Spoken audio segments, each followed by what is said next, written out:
Hey there, guys. Welcome back to a brand new Flicklick. That's the wrong site. This is YouTube. Welcome back to a brand new Flickpick live show. This is it. Don't get scared now. Let me put on my cool Nicolas Cage glasses. That way I don't get blinded by the bright lights. How are you guys doing? Thank you for joining me once again for an impromptu live show. A lot of things to update you guys on, a lot of changes. Sorry for the lack of live shows for like the last 9 or 10 days. I did move for the 27th time in my life. Actually, technically the 11th time of my life in the last 10 years. I currently live in an apartment. I moved to a house. I'm in the transitioning phase. It's not very far away. It's like 20 minutes away. But yeah, my current YouTube setup is still in my old apartment.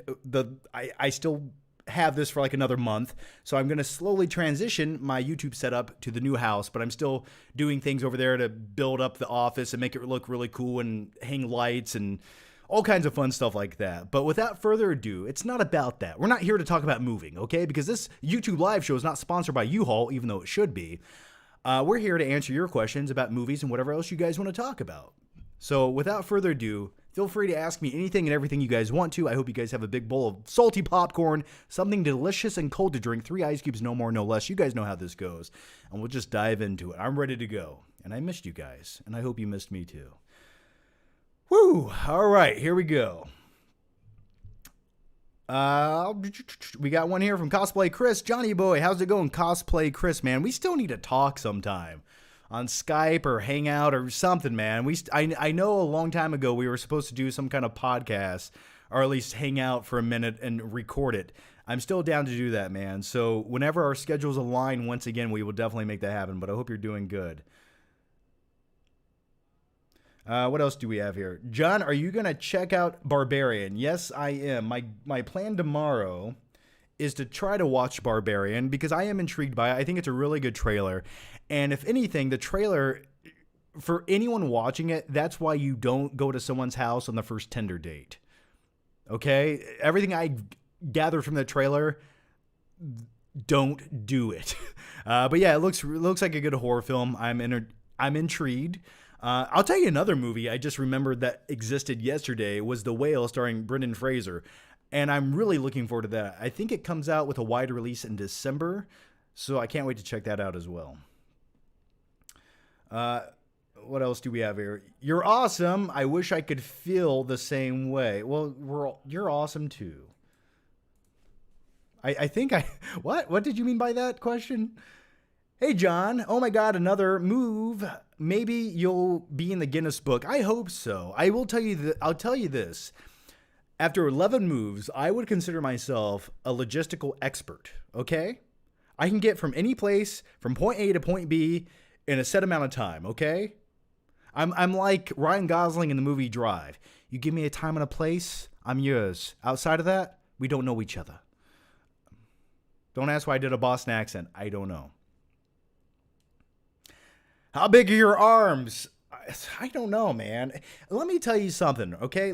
I want to tell you guys something. A lot of people say, John, you're shrinking. And maybe I am because I haven't been to the gym in 3 weeks because life has been so hectic. Plus, I just moved the other day. And when you move, you don't really feel like going to work out and pick up heavy stuff just for fun. But I use a wide-angle lens, okay? And now when it comes to a wide-angle lens, anything right here looks small. Like if I put my head like this, it looks like I have a pumpkin head, right? My arms look like little sticks. But if I come up a little bit closer, right? Then you feel the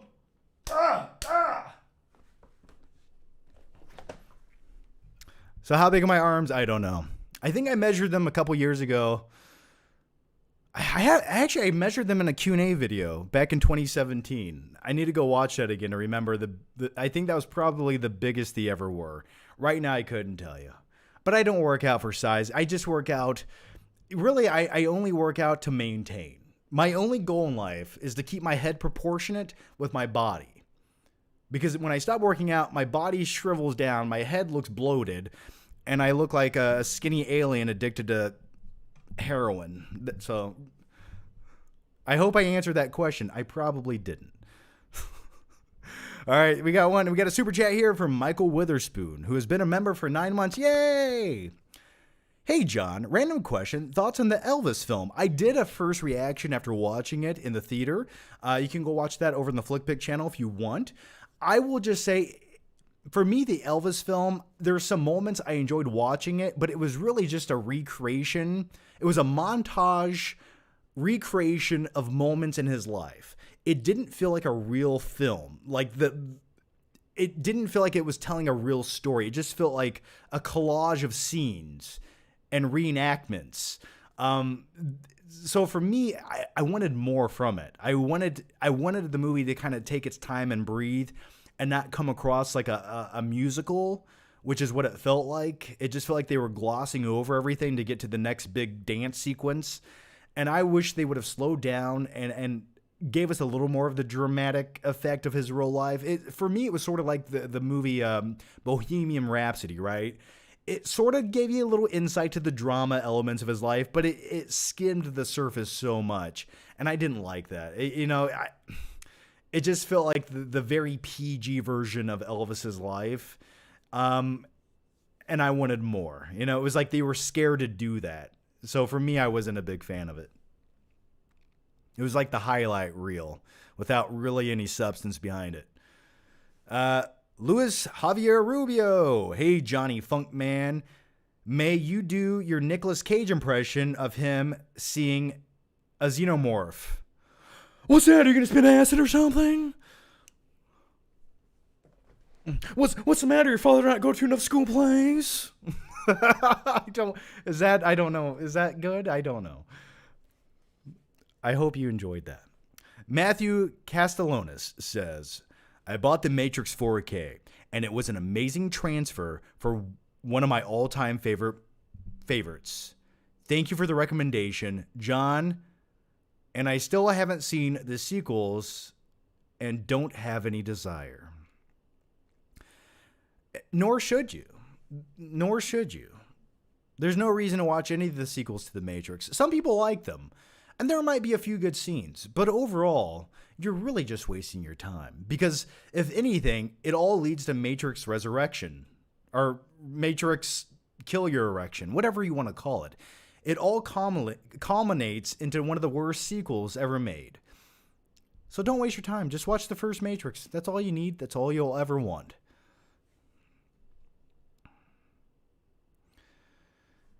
Abinash Mahatni, how's it going? Is there any embarrassing nude moment with you? Excuse me, sir?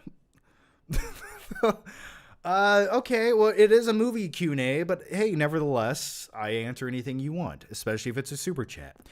For 25 cents. I'm trying to think, and I think one time I stayed the night at my friend's house when I was younger. Maybe I was like 10 or 12 or something. And I was wearing a pair of cargo shorts with boxers, and I slept on the couch upstairs, right, where the whole family exists. And I fell asleep at night, and somehow during the course of the night, just moving around and twisting, an appendage down below got loose and slipped through the cargo shorts outside the boxers and was laying like this. Now, I woke up in the morning and I was like half awake, and all I felt was his mother lay a blanket on top of me because she walked by the couch in the living room, and I think she noticed. Yes. So I guess that would be a slightly embarrassing story. And that's a true story. You just unlocked that. Thank you. Years of suppression, putting that deep down, and you unlocked that to the surface. Thank you for that. Chad Hagen says, thoughts on the Furiosa movie? I'm looking forward to it. I love Mad Max Fury Road. I think the director can do no wrong. I think as far as the story goes, and as far as like the lead character Furiosa, I felt like we got her story in Mad Max because that was more of a Furiosa movie than a Mad Max movie.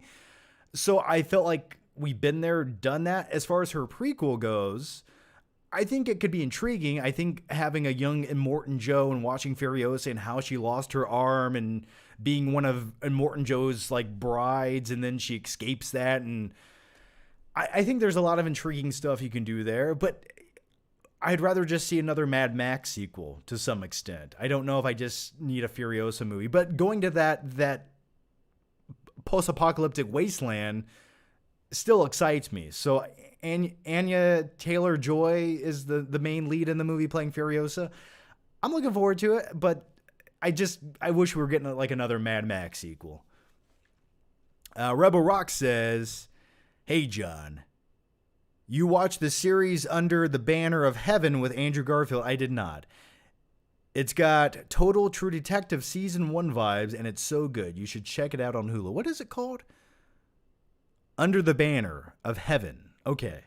Yeah, cool. All right. I will look into that because I have been looking for a new series that has like more of a dramatic take because you can never find enough, right? I'm a big fan right now of House of the Dragon. I've been on the first episode of whatever the new Lord of the Rings show is called. It's taken me a week to get through the first episode. Not saying it's bad. I'm just like not the biggest fan of the lore of Lord of the Rings. Like I like the movies, but it's not one of those binge-worthy things for me. But I like House of the Dragon. I know we're getting a new season of Cobra Kai like tomorrow, and I have been rewatching Mindhunter. I'm on season 1, and I'm so mad at Netflix because Mindhunter season 3 was leading to the BTK killer, which would have been phenomenal, and it just it just blue balls you right at season 2. I hate it. Out of all the series to not make a third one, it's like all the shit Netflix makes. They couldn't just make a third season of Mindhunter. And the reason it didn't do great is because they never promoted it. So, but either way, I will look into that Andrew Garfield series. Rubber Rock says, "Hey, John, have you watched Only Murders in the Building with Steve Martin and Martin Short? It's actually pretty good, and Martin Short always cracks me up." I want to say I have. I want to say I've seen that. I feel like that was one of the movies we might have recorded on beta tape off HBO back in like 1992 or something. I want to say maybe I have, but I don't recall it whatsoever. So I don't remember anything about it, but I feel like I've seen that. I know I've seen it, at least they were in like multiple movies together. It definitely wasn't the Three Amigos I'm thinking of, but maybe I have. Was it sort of a whodunit movie with a comedic tone? I would assume it was. Michael Parton says, "With all the negative publicity and reception, I honestly don't think Worry Darling may be this year's 50 Shades." Don't worry, darling. Yeah, the trailer for me is probably like how the movie goes. The first minute of it, you're like, oh, this is okay, this might be intriguing. And then by it feels like, okay, the trailer for that movie, every time I watch it, I get bored watching it. It feels like it's 25 minutes long, even though it's probably only 2 minutes or 3 minutes long. But after the first minute, I'm like, okay, is this still going? Like, I don't feel like they're really showing me anything of intrigue or substance or interest. And I almost feel like that's how the movie's going to be. I haven't seen it yet, but my assumption would be first 2 acts, okay, whatever. And then the mystery unravels, and then in the third act, you're like, okay, that was not what I wanted, so I sort of feel like I wasted all of my time. That's just an assumption, but I have a feeling I'm 99% correct. And if I am, let me know. If I'm not, please don't. But I'll probably won't get around to watching it in theaters. I didn't really have much interest. It looked well shot, but I have a feeling it won't give me what I need. Matthew Castellona says, "Best and worst 4K you own." I've talked about this multiple times. The biggest disappointment is probably T2 Judgment Day. Just a really bad transfer. What you shouldn't do to an old film. And then the best, debatable, that's a debatable one, but I mean, Taxi Driver looks pretty good on 4K, and it looked good on Blu-ray because they actually did a real transfer of the 4K or the actual film, which looks beautiful. So I would say that's one of them. But movies like The Dark Knight Rises looks really good on 4K. So you gotta be more specific. Like you gotta give me a decade or a time period. Then I can choose from there. Because for me, things shot on film always look better on 4K. Like you could say like Toy Story 4 on 4K looks great because it's a digital movie.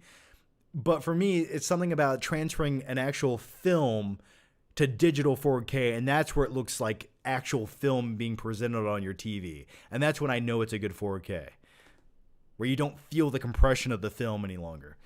Mike Spoon says, "Hey, John, thoughts on how lame Disney Plus shows have been getting lately? I haven't even given She-Hulk a try, but I couldn't finish Moon Knight or Mrs. Marvel, and don't get me started on the Star Wars shows." Yeah, everything Star Wars related when it comes to Disney Plus, outside of Mandalorian, I have not been a big fan of. She-Hulk, I watched the first episode and I just said, even if it's good, like, how do I say this? I have no interest in continuing, right? What do I get from watching it? What am I going to get? I'm going to watch this chick who's green doing comical, nonsensical things and then twerking in the show. I don't need to watch that. I don't want to watch that. I get what the tone they're going for. It's a complete, Saturday afternoon ABC sitcom show from 1998. I completely understand the tone they're going for. It wasn't meant to be this next big epic series. I understand that, but I don't want to watch that. I just don't want to watch it. Now, had they went a more edgier route with She-Hulk, maybe I'd be more intrigued by it. I guess I just don't care about She-Hulk as a character. But I am looking forward to the new Daredevil series. I'm holding out hope for that. Moon Knight, I wasn't a big fan, and I know going into Moon Knight, everyone was like, "Oh, this will be it. They're gonna push the limits with Moon Knight because he's such a dark, gritty character." And then you sort of got that typical substandard Disney Plus show. I'm really trying to think of another Disney Plus Marvel show that gave me exactly what I wanted, and I'm hard pressed to say. I mean, really, I try to get into every single one of them, and I usually give the first 3 episodes a chance, and they just feel like non-consequential shows. They feel like, yeah, you could watch it or not watch it. It doesn't really matter in the grand scheme of things. It's like, yeah, they can die, but then they come back to life. There's no real dead, like, you don't need to watch them. It changes nothing in the cinematic universe. Like, everything that happens in an 8-part series on Disney Plus could be summed up in a 1-minute montage. And for me, that means the show didn't do a very good job at storytelling. It just means a lot of filler, no substance. But if you watch it to be mildly entertained as you eat frozen pizza on a Friday night, I completely understand that. The next one comes from Andy Sanchez. Hey, John Flicked, video games needs to come back. Oh, Flicked video games? Yeah, the last time I uploaded a video on Flicked video games was 2013. The truth is, I just wasn't... I like gaming. Could I make a gaming channel where all I play is Rocket League occasionally and you just hear me screaming at the game? I could probably do that, but my heart would not be into it. But with all that said, now I sort of want to do that. I just don't know if it's worth the time or effort to dedicate to it. I don't know. But thank you for remembering Flicked video games. It still exists on YouTube. You can look it up. Matt Logan says, and thank you for the very generous super chat, Matt. Much appreciated, man. That'll help to pay my my internet bill this month. Thank you for that, man. John, let's realize the Batman is just meh. Pattinson acts like cardboard, and Dano's performance is unwatchable at times. Also, I get it. It's dark and rainy and gloomy and dark. Don't forget the rain. Whole movie was just too much. All right. I'll agree with you, okay? I'm going to agree with you like 10%, right? I understand the complaints. I completely understand them. For me, the overall tone, the atmosphere, the vibe, and the story was subdued. It's what I wanted. I think it was the next logical step in making another solo Batman movie after Ben Affleck. Now, are there issues I don't like and don't love about the film, especially upon a rewatch after multiple times? Do I think Dano's portrayal as the Riddler at times is a little bit questionable? Yes, but it's not really his portrayal. Well, yeah, it is. When he starts singing at the end when he's in the Arkham Asylum cell, I just have to skip over that scene now because it's so annoying. It's like rusty nails scraping into my brain. I just can't listen to this high-pitched voice. Also, some of the script writing got a little bit hokey. It sort of feels like that movie needed a fine tweaking of editing to slim it down. It feels like the director's cut that got away from itself. Like they gave the editor of that movie too much room. And there's just stuff that just feels like run-on sentences. For example, the whole scene with the Riddler on his OnlyFans talking about buying explosives from his supporters in his Discord chat, right? Is his super chat supporters of terrorism. And now my video is going to get demonetized because of that, but that's okay because I'm making a point. That to me felt really hokey and sort of dumb. I felt like maybe there's another way to do that. There's a lot of things in there I think that could have been tweaked and tightened up. But the rainy atmosphere, like you said, so good. That's what I liked about it. You know, it did at times feel like a true like late 1970s taxi driver vigilante Batman movie. You know, that tone I was getting from it.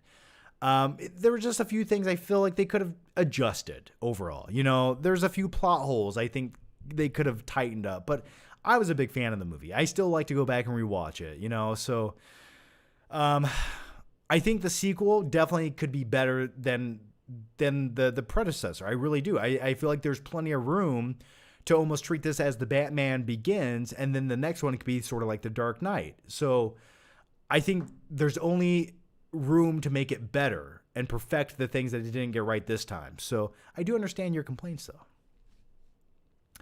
And thank you for the question. Jman92 says, "Hey, John, don't get scared now. What's a question and you wished you would get asked but never are? Also, what do you eat to maintain your physique? How much protein?" A question I've pretty much been asked every question I could ever imagine. And some questions I get asked I could never imagine. And sometimes I'm like, wow, okay, somebody truly wanted to know that. And I love answering it.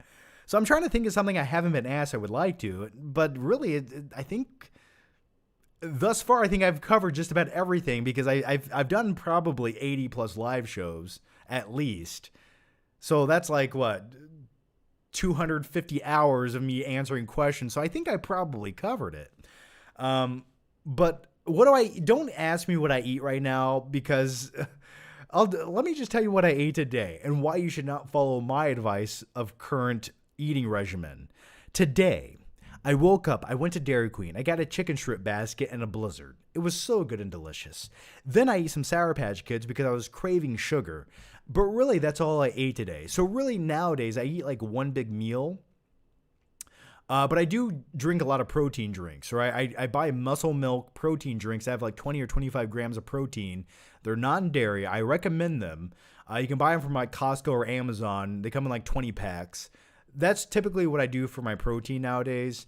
But I'm not really strict with my diet anymore. When I get back into working out on a consistent basis, when I get my routine back, I'll probably care or give a little more shit about what I eat in my diet. But right now, it's a sort of a free-for-all. But I try not to eat too much fast food. Like, I'll eat one fast food meal a day or maybe every other day.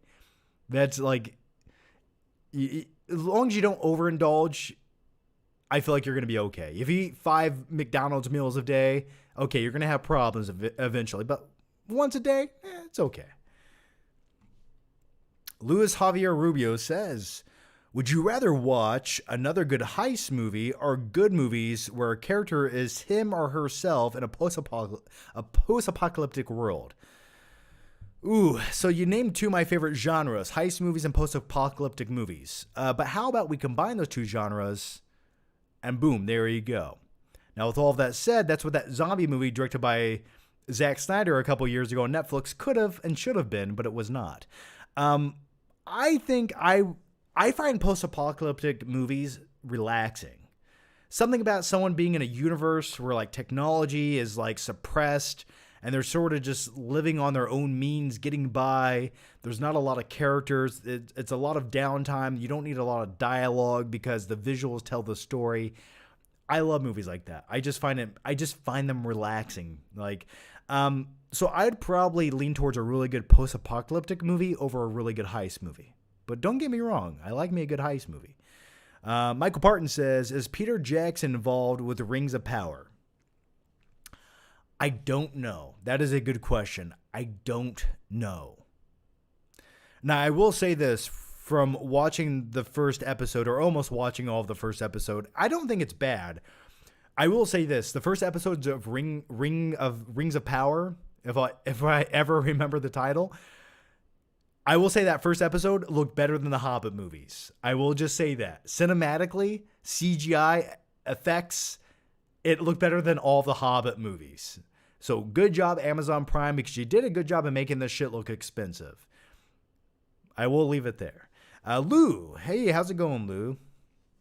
The Venom franchise is so lame.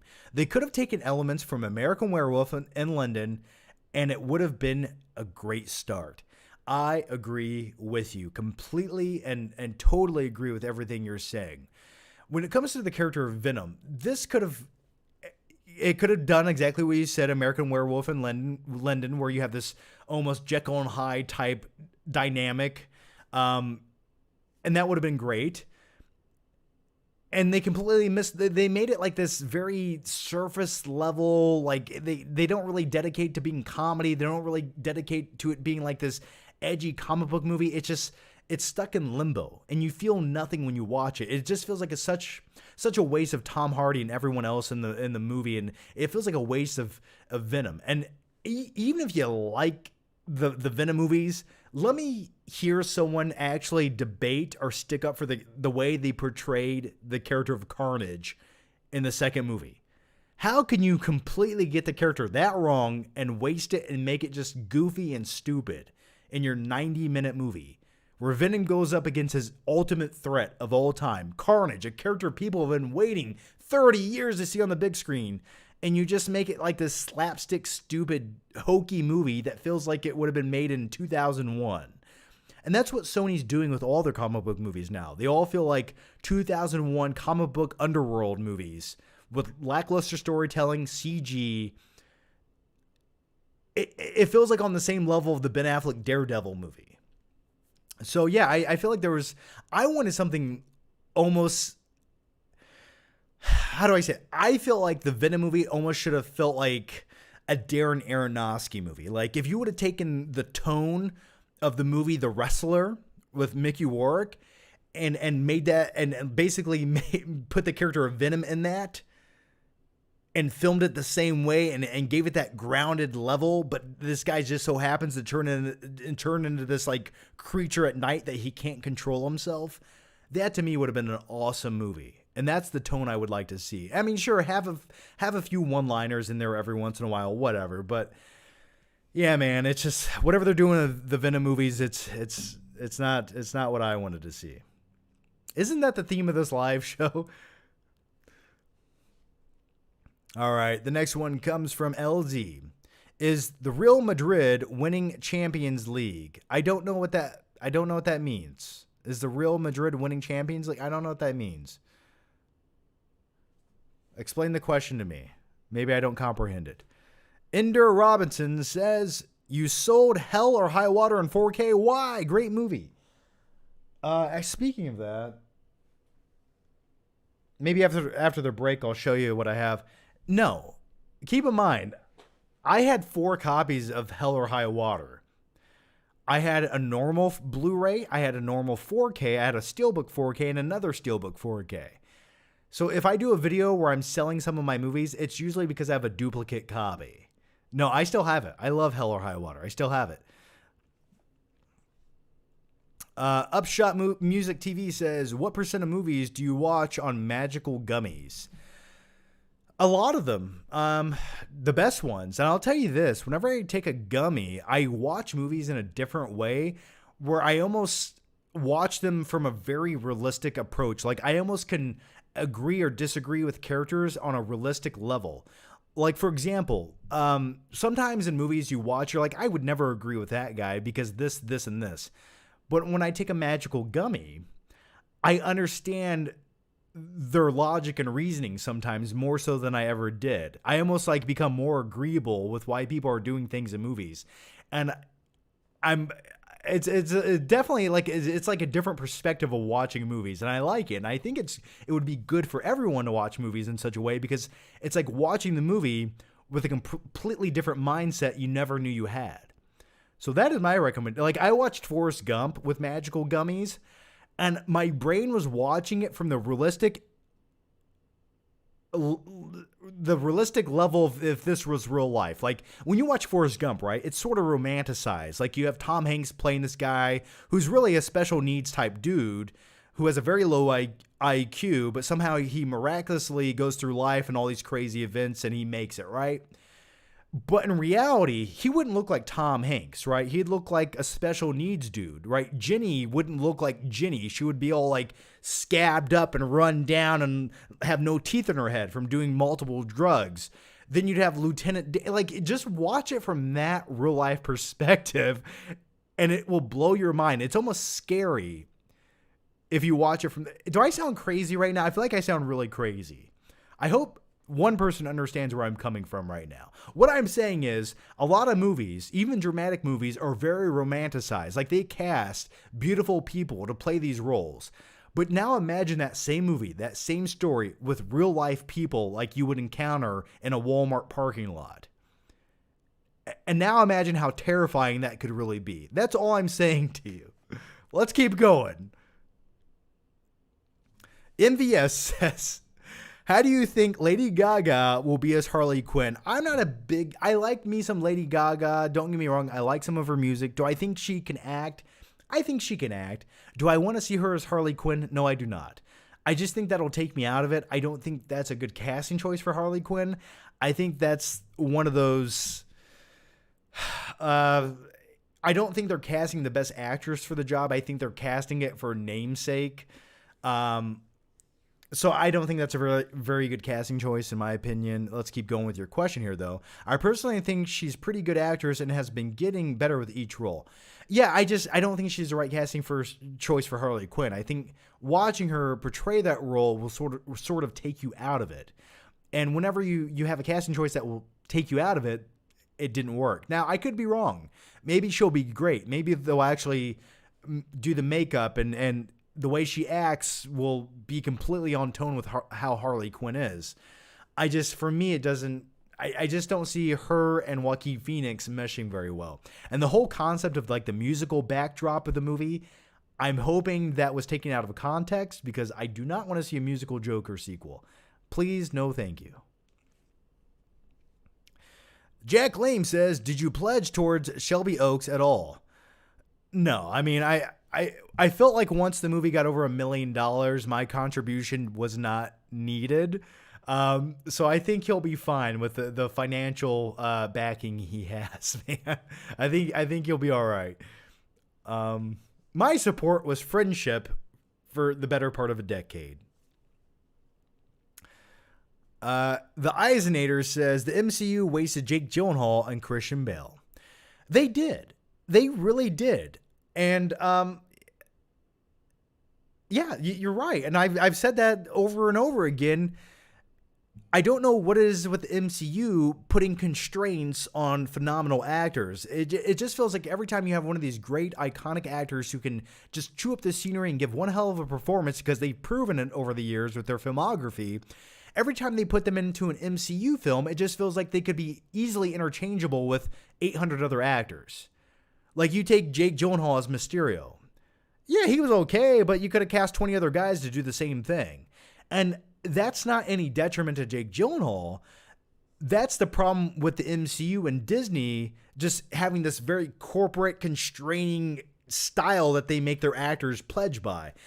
They need to allow these actors to have a little bit of improv. They need to allow actors to be improv. They need to allow them to do what Heath Ledger did with the Dark Knight. Let them grow and try different things and give us a memorable performance rather than this very strict reading each line of the script line by line by line. It just the fact that you don't recall Jake Gyllenhaal having an iconic performance as a villain, or you don't remember Christian Bale having an iconic performance as Gore the Butcher, a movie that just came out 2 months ago, that's what the MCU is doing wrong, in my opinion. You need a great, memorable villain. And the other thing is, they never allow their villains to continue on past one movie. Like Mysterio. He could come back for another Spider-Man movie. There's plenty of things he could do. Or Gore the God Butcher. There's no reason he couldn't continue on. And like, they didn't have to end them off in the one movie they show up in. Marini Ferlazzo. I think I said that right. What movie do you think is more directly responsible for the growth in superhero movies, X-Men 2000 or Spider-Man 2002? Well, in all fairness, you got to go with the first one, right? So you got to say X-Men, right? X-Men proved that Hollywood blockbuster comic book movies could actually feel like real movies, right? Now, you can say what you will about the first X-Men movie. Did it age well? Not really. There's some pretty cringeworthy shit in there, but there's other things that they did right? It feels subtle. It feels like a real movie that just happens to have X-Men in it. There's a lot of great things in that first X-Men movie, especially the opening scene with Magneto in the concentration camp. That's a great, powerful scene. But then you cut to the end of the movie with like shit like Halle Berry giving some cringeworthy dialogue and the shitty CG on the Statue of Liberty. But that movie showed Hollywood you could make superhero movies. People want to see these. They don't have to be hokey piles of garbage like Steel starring Shaquille O'Neal back in the late 90s. So that really set the path, right? Now, Spider-Man 2002 upped the bar for what comic book movies could be, right? It went to the next echelon and said, here's the new standard. Here's what we need to abide by.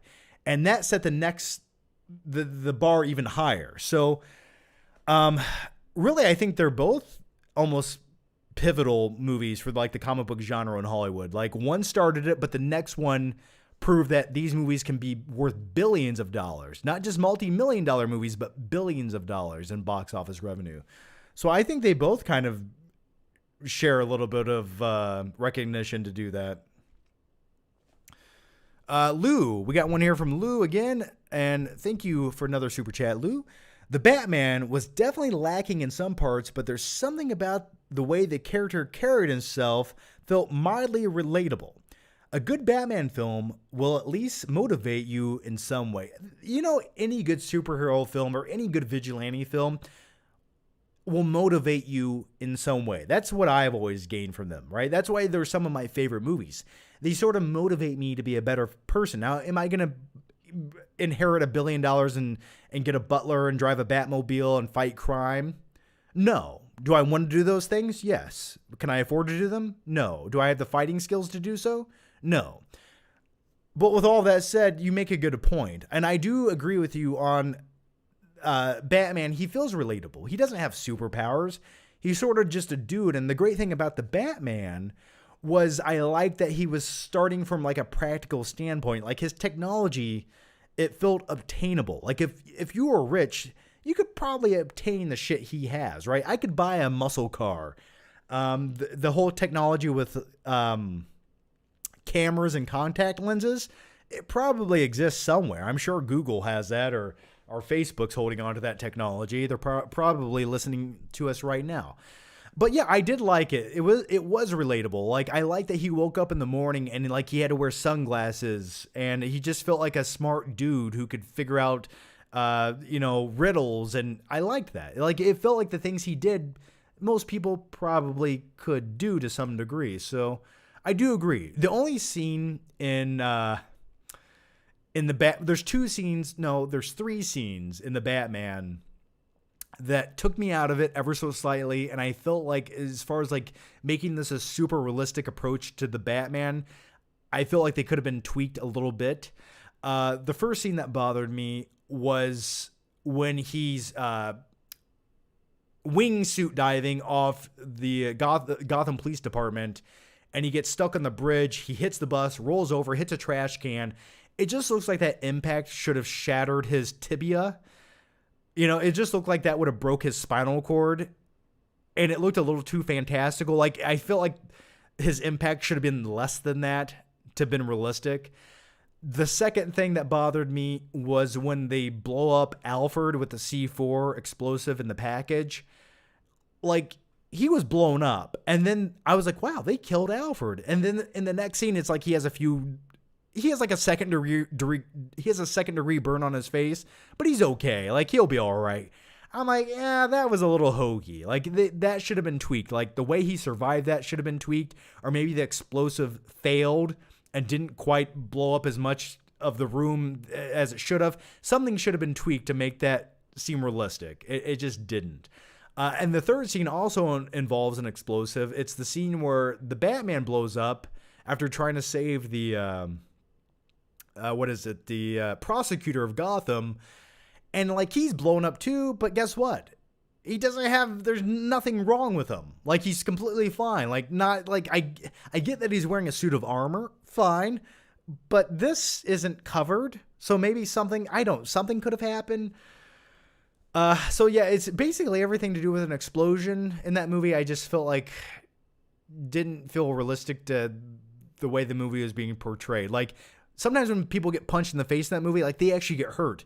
But whenever you get blown up in the movie, it doesn't matter. So things like that bother me. All the same logic should apply. That's all I'm saying. Chad Hagen says, are you excited for Extraction 2? Yeah, I mean, it feels sort of like a nice throwback to like a 90s action movie. I like me some Chris Hemsworth. I think the first one I watched once. I would never watch it again. I think there's definitely some cool scenes in it, but the overall story I felt was a little bit been there, done that 25 other times to direct to DVD movies that you find in the $5 bin at Walmart.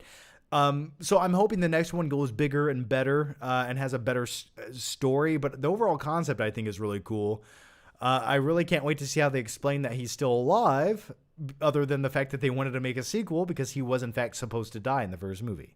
But hey, that's Hollywood. Lou says, I know you don't like anime, but I think Alien Resurrection is great if you view it as a live action anime. That's a good point. I could see that. I think that would be the best way to watch Alien Resurrection and the only way to watch Alien Resurrection.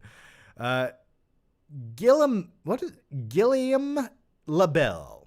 Hey, John, best 4K movie you own visually. Well, I've talked about this already, but if you want more like a big epic scope of a 4K movie, for me, like, I mean, there's great epic 4K movies, right? Gladiator looks good on 4K, but technically speaking, does Mad Max Fury Road look better? Maybe. I mean, if I had to sell you a 4K TV, I'd probably play Mad Max Fury Road, a movie that was technically shot in 2K, but that's okay. But it looks good on 4K.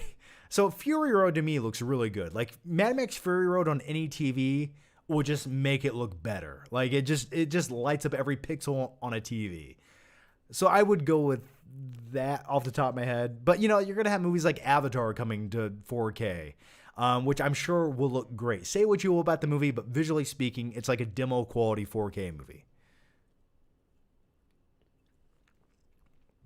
And I almost wonder with the new release of Avatar on 4K, if they're going to up and re-render the effects to 4K to add more resolution and detail, because most CG effects in Hollywood are rendered at 2K because you can't really notice it. But I'm curious if they'll do that.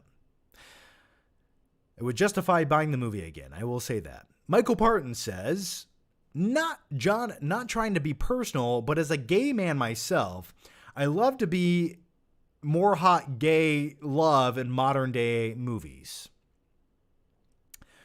Well, me too. Yeah. Yeah. What now? What do you want me to say to that? Yeah. I don't care. I mean, if it makes sense in the story, if you want more of a Jake Gyllenhaal and Heath Ledger scene on Brokeback Mountain, I get it, man. Sometimes if it fits the story, it fits the story. If it's not hot man love, like, for example, like you can take a movie like Shawshank Redemption. There's man love that I wouldn't say it's love. There's man stuff that happens in Shawshank Penitentiary, but it's not very loving. It's cold, dark, and violent. So, yeah, I get what you're saying, man. Sure. Absolutely.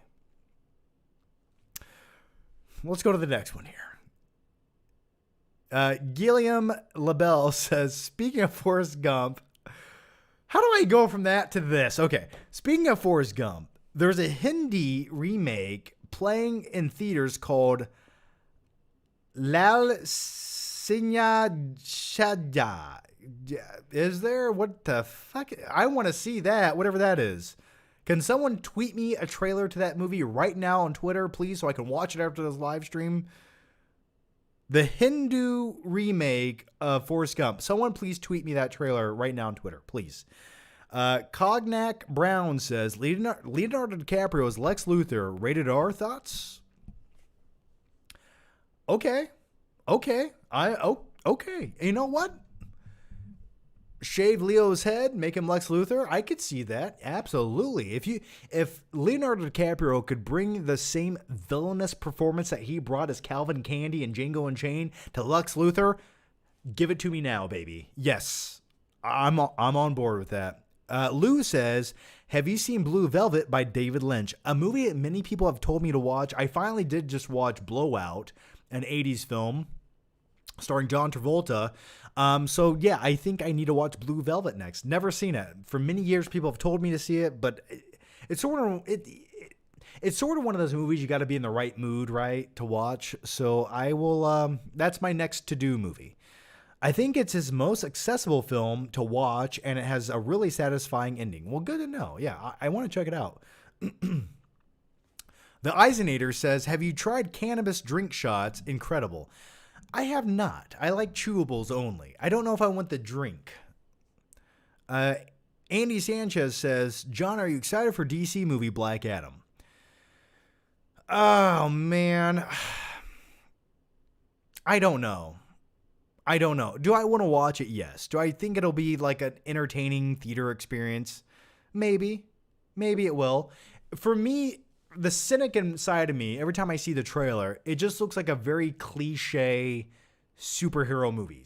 Like, if you were going to make Superhero, the movie, what would you do? Well, okay, you'd cast The Rock. Okay, you put him in a skin-tight suit. Okay, he flies. Great. There's an explosion. Okay. There's a few jokes that happen in the trailer. Check. It just looks like the same shit we've already seen 100 times. Now, could it be a great movie? Yes. But I feel like even hardcore fans of Black Adam, as far as like the tone of the trailer, it sort of just looks like another comic book movie.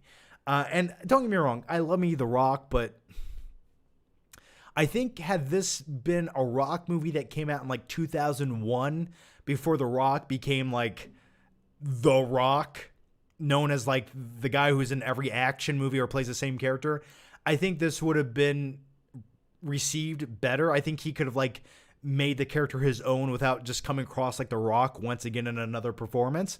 But then again, I'm basing all this on a trailer, right? So I'm looking forward to it. Do I think it's going to be this next groundbreaking comic book movie people talk about for years to come? Probably not. But I do want to see it. Taylor Goad. How's it going, Taylor? Back when you worked out intensely, did you really drink the Johnny concoctions? I drink 1 scoop of pre-workout and feel like I'm going to have cardiac arrest. Also, which tier are you in Rocket? Thanks. First, let me answer your question before we dive into Rocket League. Yeah, the Johnny concoction, my pre-workout mix, that changed so many times over the years. I used to scoop like 3 or 4 scoops of Mr. Hyde and mix it with like 5 other ingredients, including like vitamin C powders and all kinds of other stuff. And yes, I did drink that. And yes, it was probably too much caffeine, because every time I instantly drank it in my car on the way to the gym, I have to go into the gym, go to the toilet, sit there for 20 minutes, and then go get a workout. And then as soon as I was done working out, I would literally almost feel like I was going to collapse. Like I would just like, my hands would tingle. I would feel a little bit nauseous, and I just felt like garbage doing that. But it made for a really good workout, and that was the price, that was the sacrifice I was willing to pay to get that amazing bicep definition and muscularity. That was the price I was willing to pay. Was it the best thing I probably could have done? And did I probably fry my central nervous system over the years doing that? Maybe ever so slightly, but you know, you only live once. So now when it comes to pre-workout, I have... what is the brand I use? Ghost. I use Ghost pre-workout. I was using the Teenage Mutant Ninja Turtles ooze flavor of Ghost pre-workout, putting 1 or 2 scoops in a big bottle of water, and that was enough for me nowadays.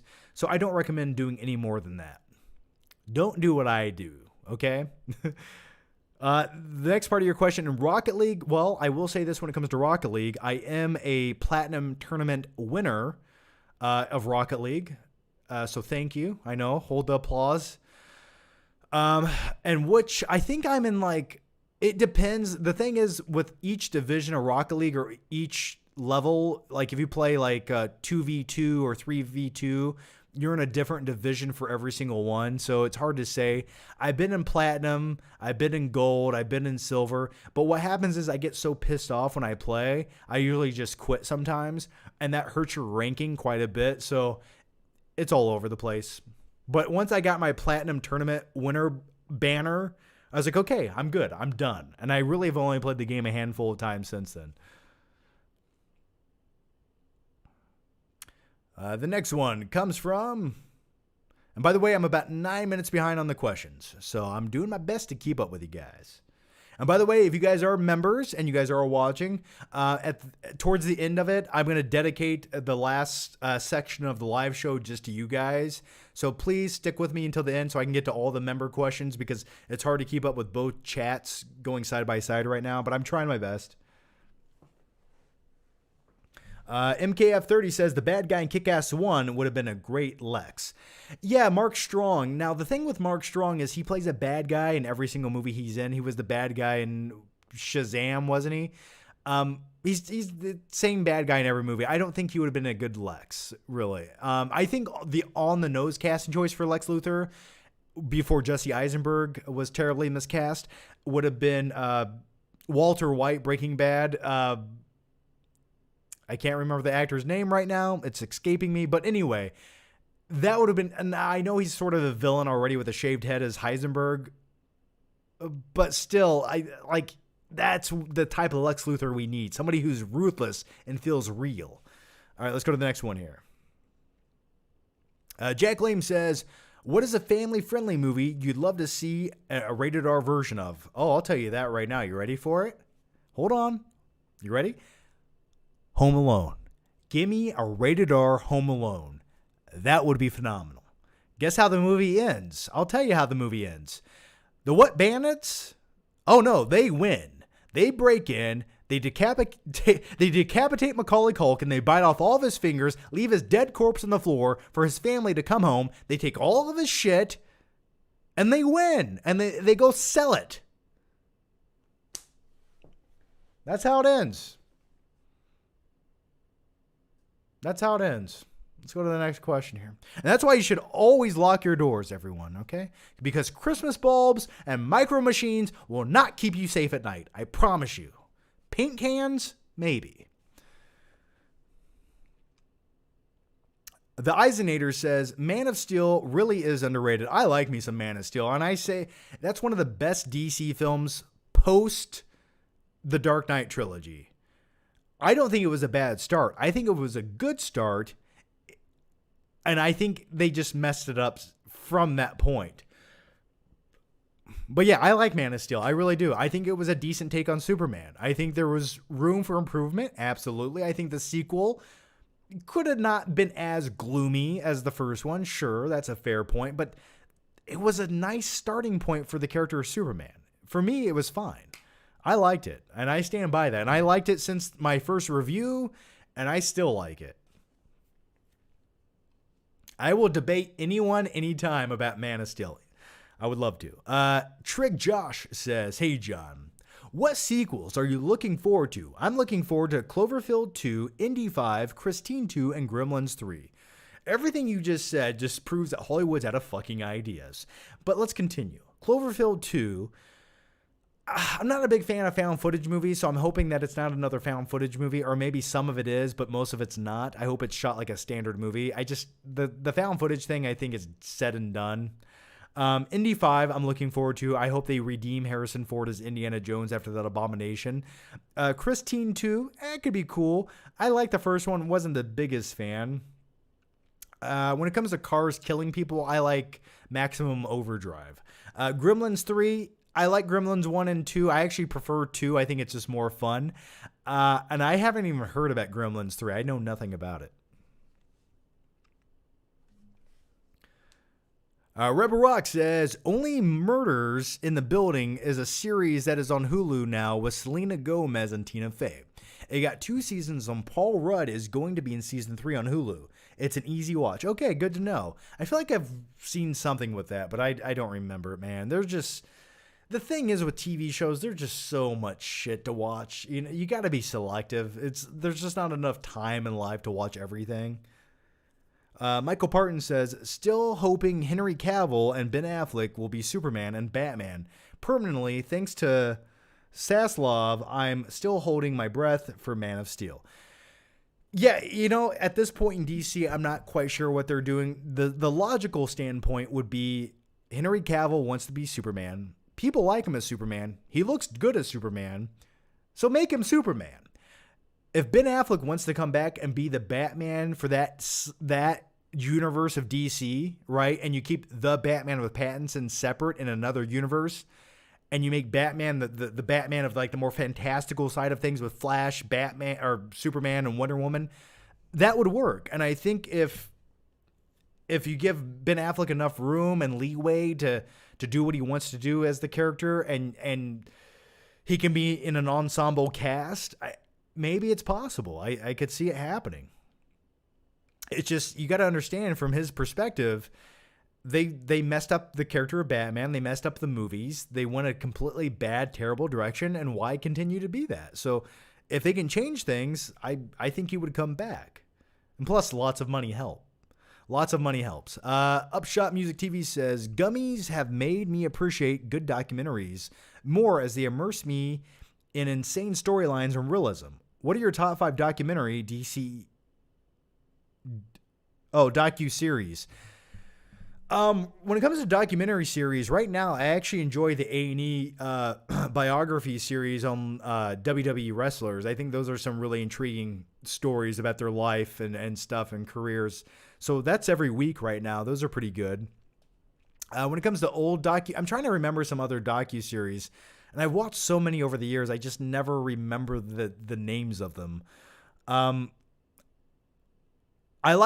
remember on like MSNBC or whatever, there was the show Locked Up. It was about like prisons. I always thought that was a very interesting subculture. I liked the West Memphis 3 docu. They had a trilogy of movies on HBO over the years. I thought that was a really good documentary series. There's some other, I know there's many I'm forgetting.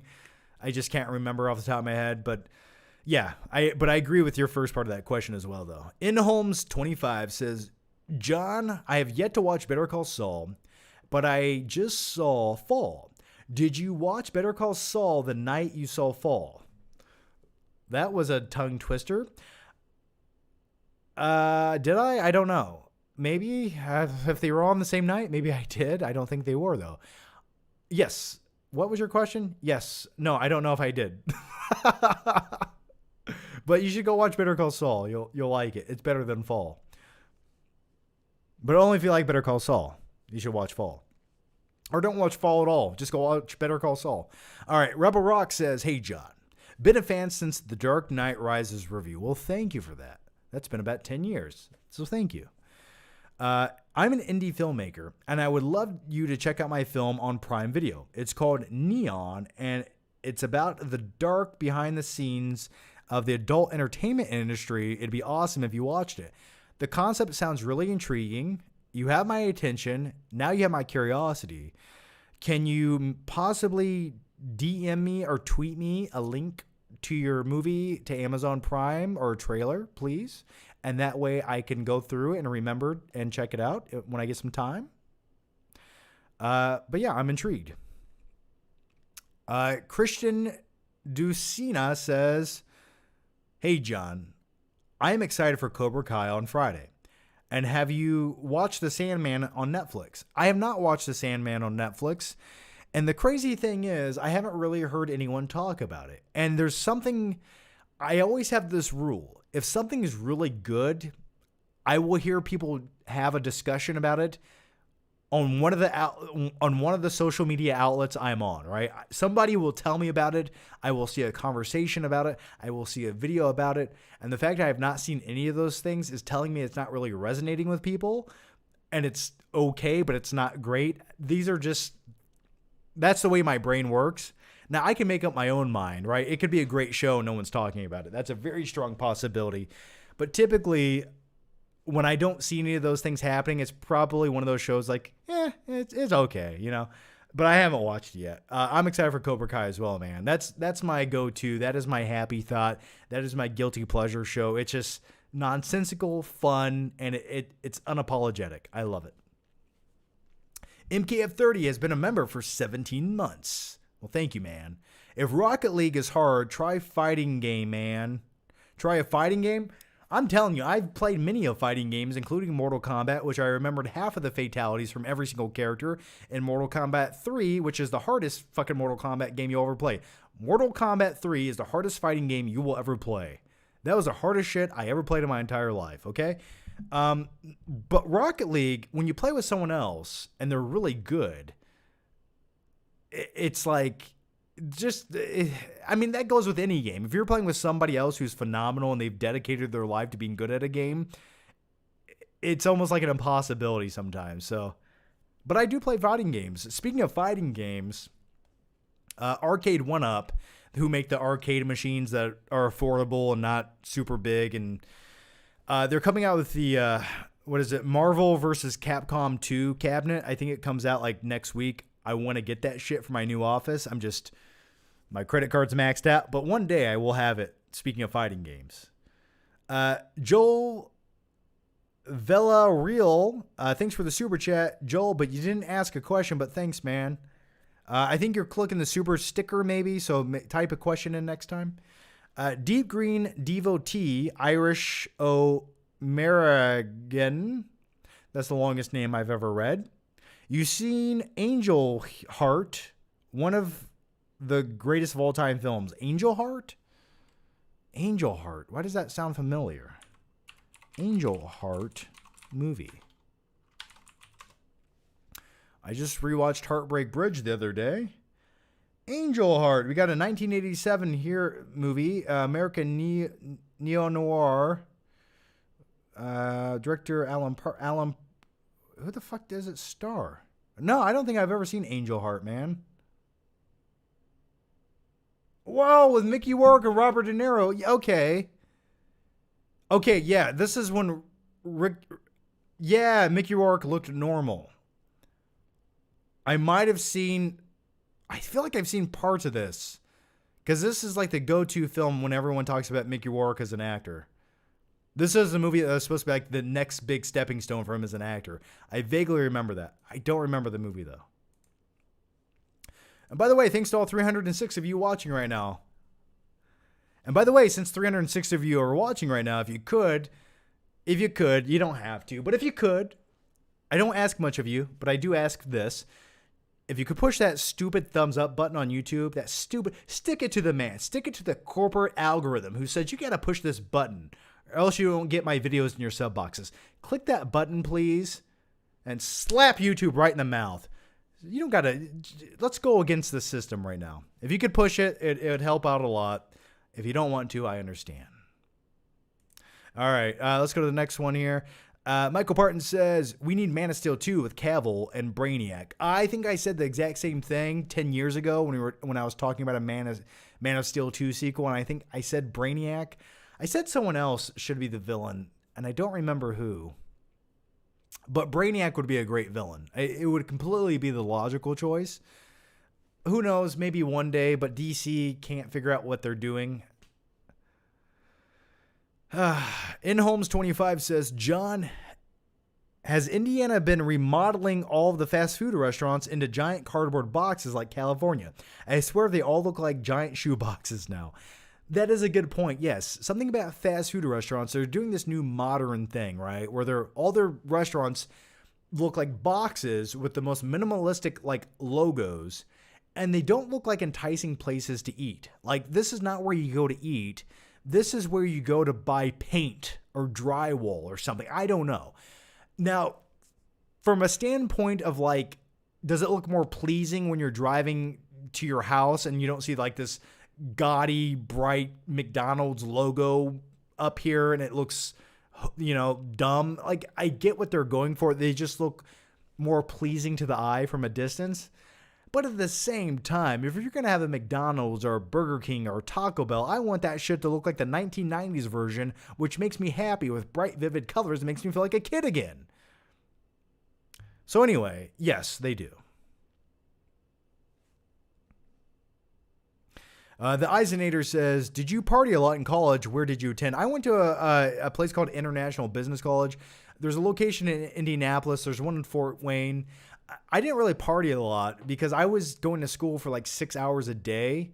I was doing like an accelerated course where I could cut out 6 months of the year just by doing an accelerated version. So that just means I went to more classes per day. And for me, it was just one of those things. I went to school. I went home. I went to a part-time job, which was like 5 to 6 hours every night. I'd get home at 11 o'clock at night. I'd usually not do my homework. I'd stay up all night, procrastinating, watching movies, playing video games. Then I'd go to school, and 10 minutes before class, I'd do my homework or copy my best friends. And that was pretty much my life. I didn't really party. I didn't really do much in college.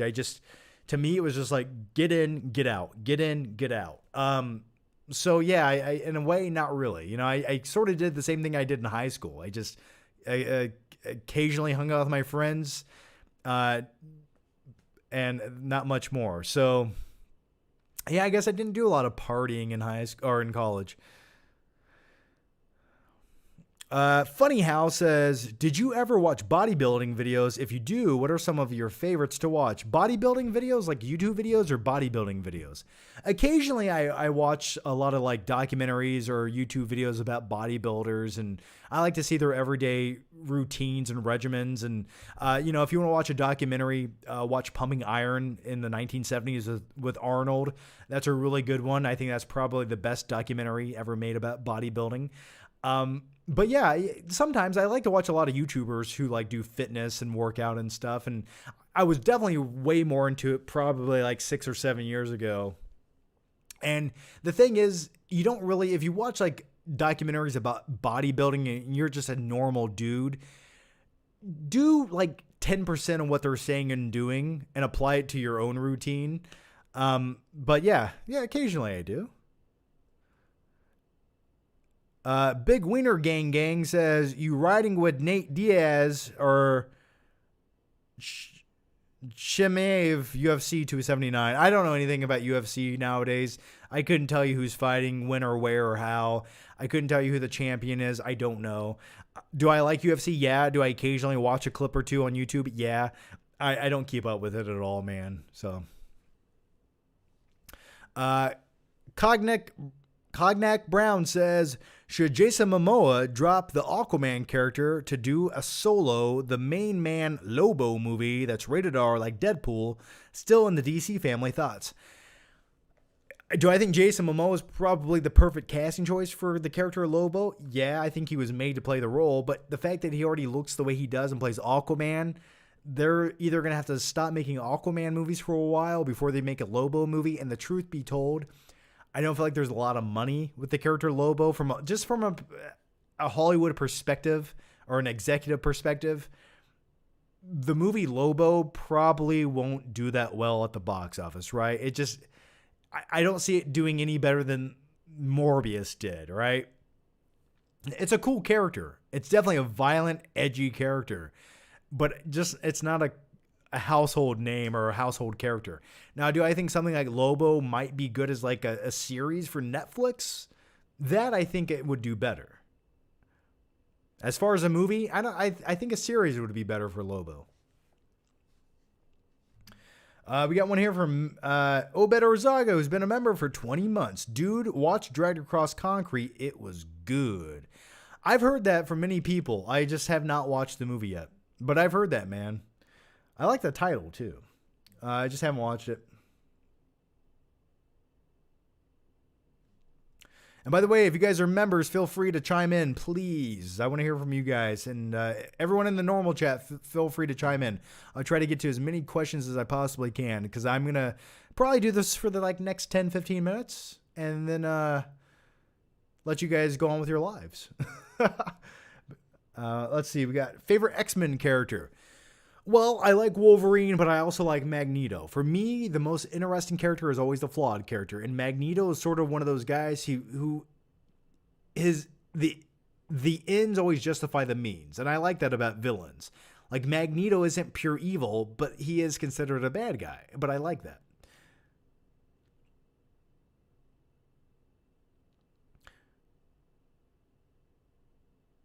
Put on the drive jacket. The drive jacket's at my new house. I don't have it here. I have a very limited selection of clothing here. So I don't have the drive jacket with me, man.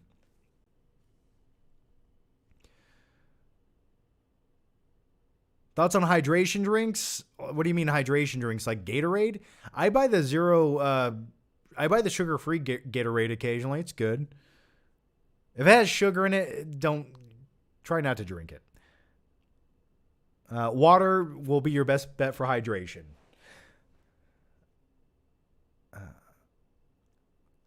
Any new pickups this week? No new pickups this week. I might be getting some stuff in the mail, but I'll share that next time if it does show up. I do have a new Flick Trip video. I did shoot it. I have it. I promise you. I did pick up something really cool in the new Flick Trip video. Something really big and cool. So whenever I edit that video and put it out, you'll see.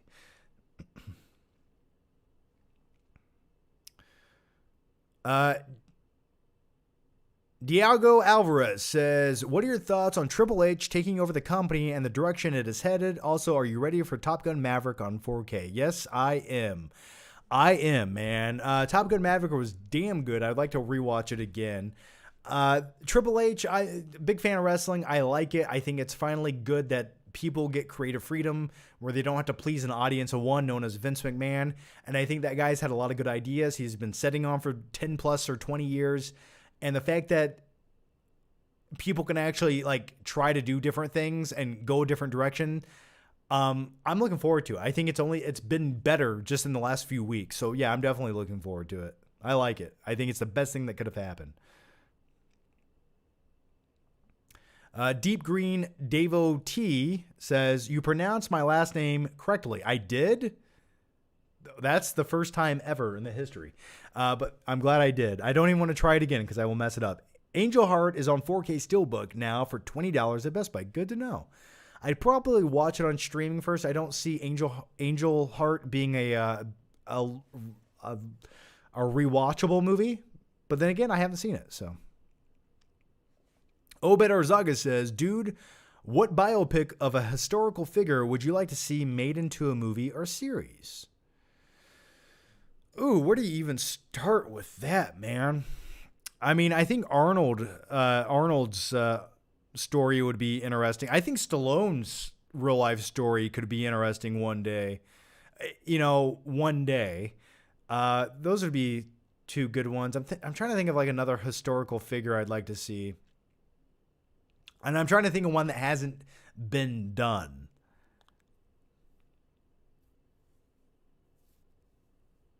Yeah, I don't know.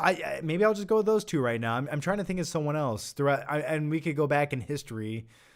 The Lincoln movie, I wanted more from, to be honest, because I'm a big fan of history and Abraham Lincoln, but what they focused on in that movie was not exactly what I wanted to see from a Lincoln movie. But I've got one here from Wilson. How's it going, Wilson? Yo, John, just started season 2 of Daredevil. Season 2 of Daredevil. Season 1 was amazing. Please guess why I hate Hawkeye's final episode now. Hint, hint, pertains to the man who shares the name. Still excited for Daredevil's future in the MCU. How about you? Yeah, I didn't even watch Hawkeye series. I watched like an episode of it and I was like, I don't care. I am looking forward to the new Daredevil series. I'm hoping with Disney taking over, the tone is still a little bit gritty. It doesn't mean we have to be hardcore rated R, but I'd like them to push the limits as much as they can. I'm looking forward to it. I will give it a chance. I do want to see it.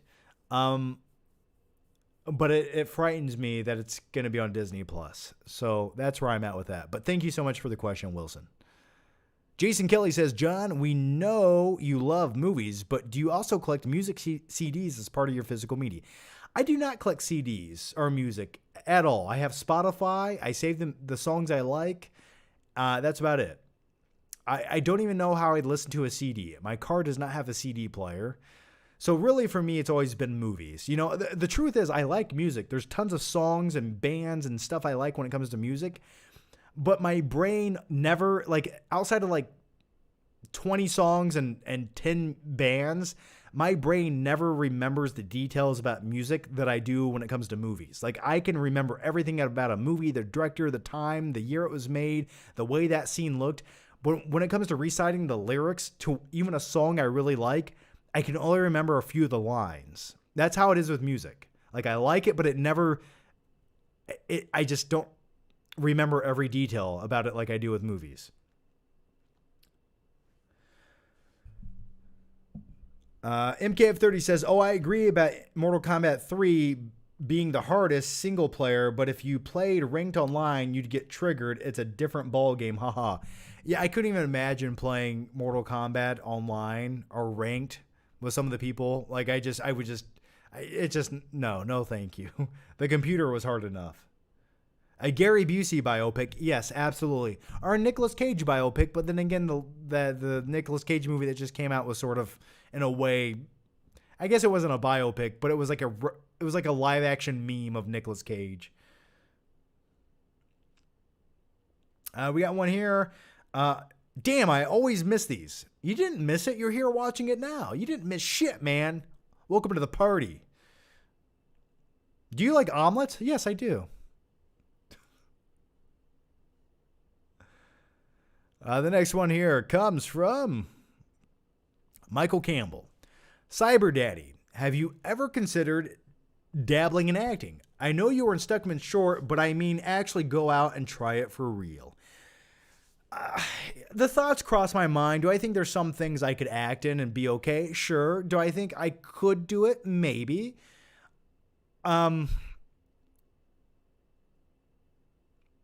I think I would work good in something like an SNL skit, to be honest with you.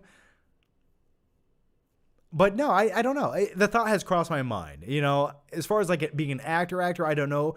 Being in like a commercial, I think I could definitely do that. But like being in a dramatic film, I don't know.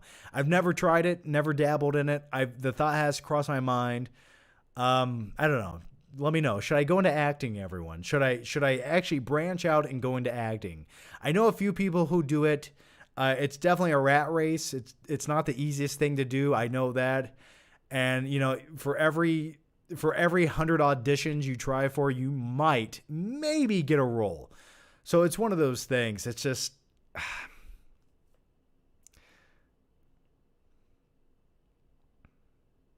A guy from Kings Highway. The older I get, the more I prefer watching a movie on my own than I do going out hanging out with people. Are you a loner?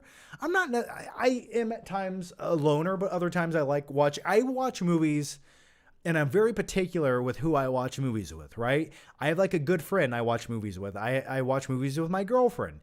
But they're good people to watch movies with. They understand the movie. They have good thoughts. They understand, like... So I'm very particular, right? There's certain people I would never want to watch a movie with because they don't comprehend it, or we don't share the same, I don't want to say the same viewpoints, but the same movie etiquette, if you will, all right? Like the worst type of person to watch a movie with is the type of person where it's like the greatest movie ever, and when it's over, they go, yeah, it was pretty good. Like, it was okay. I hate that. I can't watch movies with people like that. I need someone who can sit there and have a discussion for 47 minutes about why the movie was good and why the movie was bad. As far as like watching movies by myself, I can watch movies by myself. Sometimes it's so relaxing. Late at night, you put on a movie, you're sitting there, you're completely immersed. Nothing's interrupting you. It's just so enjoyable to watch a movie that way. Other times, like if you're referencing, like if you're talking about going to the movie theater, for me, going to the movie theater anymore is like a 50-50. And I put out a tweet about this the other day. The movie theater to me is like flipping a coin. It's either going to be a good experience or it's going to be a terrible experience. And I'm at a point where it's almost not becoming worth it to go to the movie theater and be surrounded by 87 morons who have no etiquette, no cinematic humanity inside of them to watch a movie in shitty seats that aren't comfortable, in a projection that's out of focus with a blown out speaker, with people texting and talking during the movie, when I could just watch it at home on my OLED TV with my surround sound system, eating popcorn and enjoying myself. That, to me, I would rather do. To be honest with you, I'm going to point my life where if you have the means to have a good cinematic experience at home, you have like the TV you want and the sound system you want, like, the experience is probably going to be better. But don't get me wrong, nothing tops the perfect theater experience, right? You go in, the smell of popcorn, the technical aspects of the theater are just right. You know, the presentation looks just right. It's crisp, it's vivid, the sound is great. There's people in the audience. They laugh when they should laugh. They ah and ooh when they should do that. They have the etiquette you want. And that, to me, does enhance the experience of watching movies. But like I said, it's a 50-50. And it's just one of those gambles. You know, it's like, you want me to put pants on and leave the house and pay money. And you're telling me there's a 50-50 chance I'm going to be super annoyed when I go to this movie and just hate my life. It's one of those things that's hard to do nowadays. And if ever, I'll tell you the time I don't go to the movie theater. It's during the weekends. I do not see movies on the weekend. If I can help it, I do not go. I will never go. If a new movie comes out, I will either go see it at the earliest screening on Thursday night or maybe the earliest screening on a Friday afternoon, right? But when the animals come out, when they crawl out of the dumpsters and the trash, because that's where these people come from, the ones who don't know how to talk and not text during a 2-hour movie, I don't do it. And they always come out late on Friday, Saturday, maybe parts of Sunday. So yeah, I hope I answered your question. Let's go to the next one.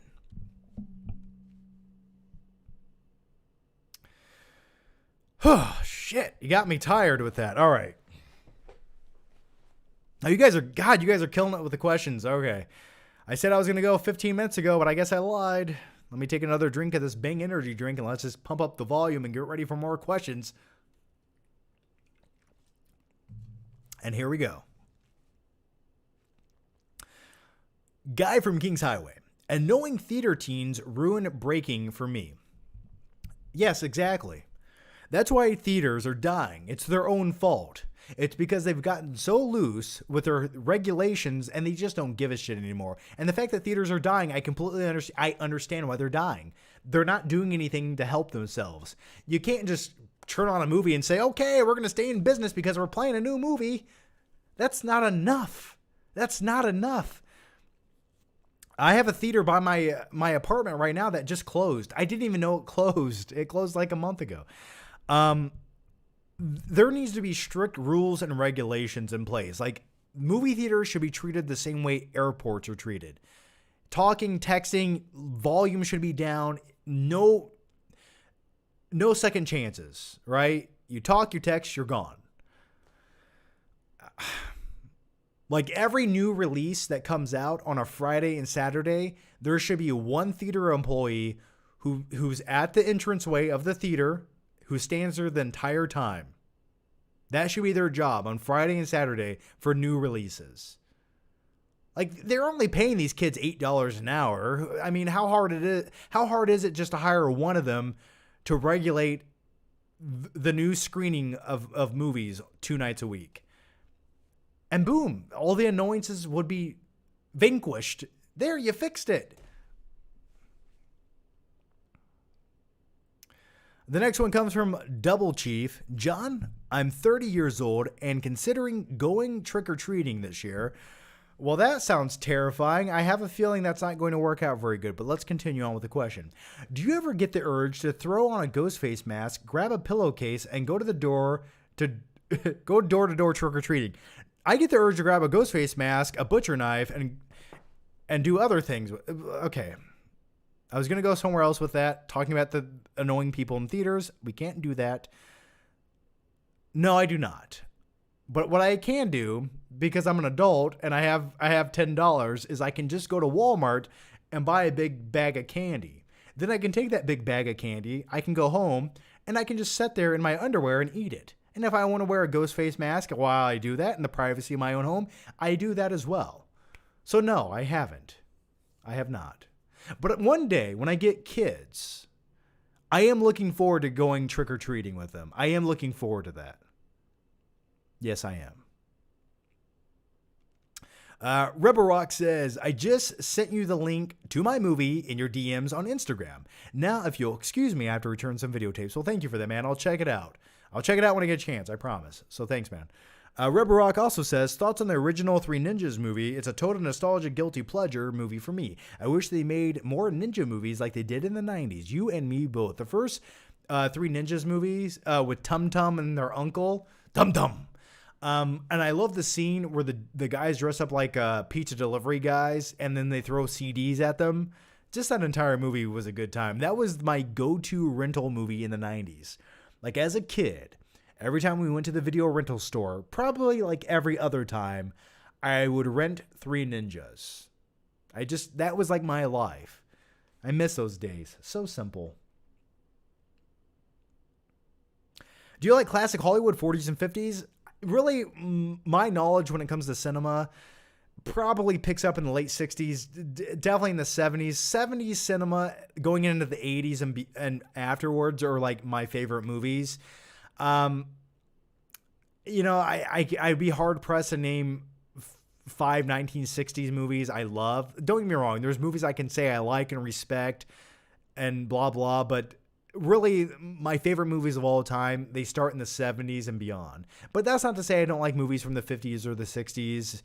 Like movies like The Ten Commandments are cool. And, movies like Ben-Hur are, what's another one? The Great Escape, for example. Out of the Furnace is a piece of shit art. Oh, I'm sorry. You said Out of the Furnace is a piece of art.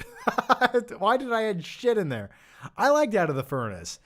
I think it was one of those movies I thought it would be better than it was, though. I thought it would be more than it was. I watch movies on Monday. It's so peaceful. Yeah, I agree. Yeah, absolutely.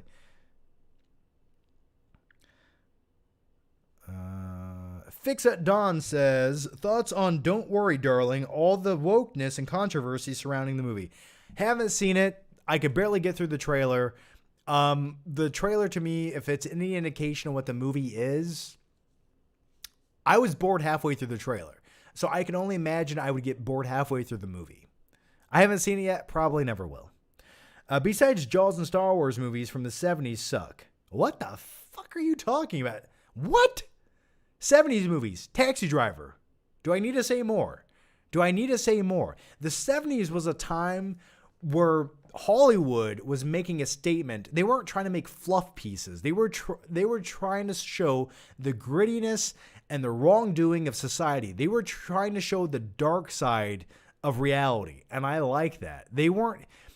In the 1980s, it went a completely different direction, right? It went happy-go-lucky, fun, carefree, capitalism and consumerism.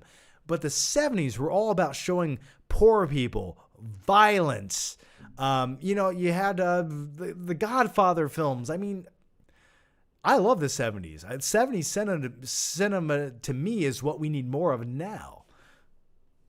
Except Hollywood's too fucking scared to do it. That's why you don't have it. Rebel Rock says, oh, we already answered that. Yeah, Alien, Rocky. Yeah, dude, there was so many movies. That one got John mad. Laugh out loud. It didn't get me mad. It got me hyped.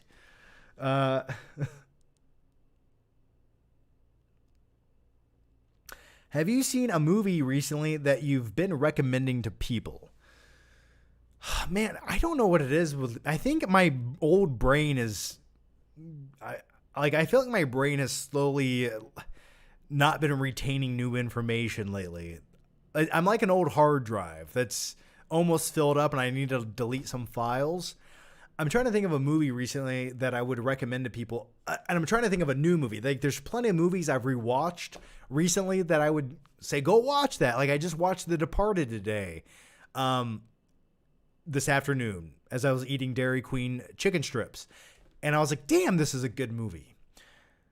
Really, right? I would recommend a series that everyone should watch, and I mentioned it earlier in the live show, but Mindhunters on Netflix. There's only 2 seasons, which is a crime against humanity.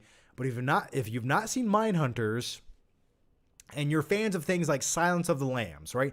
Take what Jodie Foster does in Silence of the Lambs, where she questions and meets Hannibal Lecter. Take that and make an entire series out of that concept. Mindhunters is phenomenal. I love it. So I would recommend that as a series to go watch. Love from Italy, dude. Well, how's it going in Italy?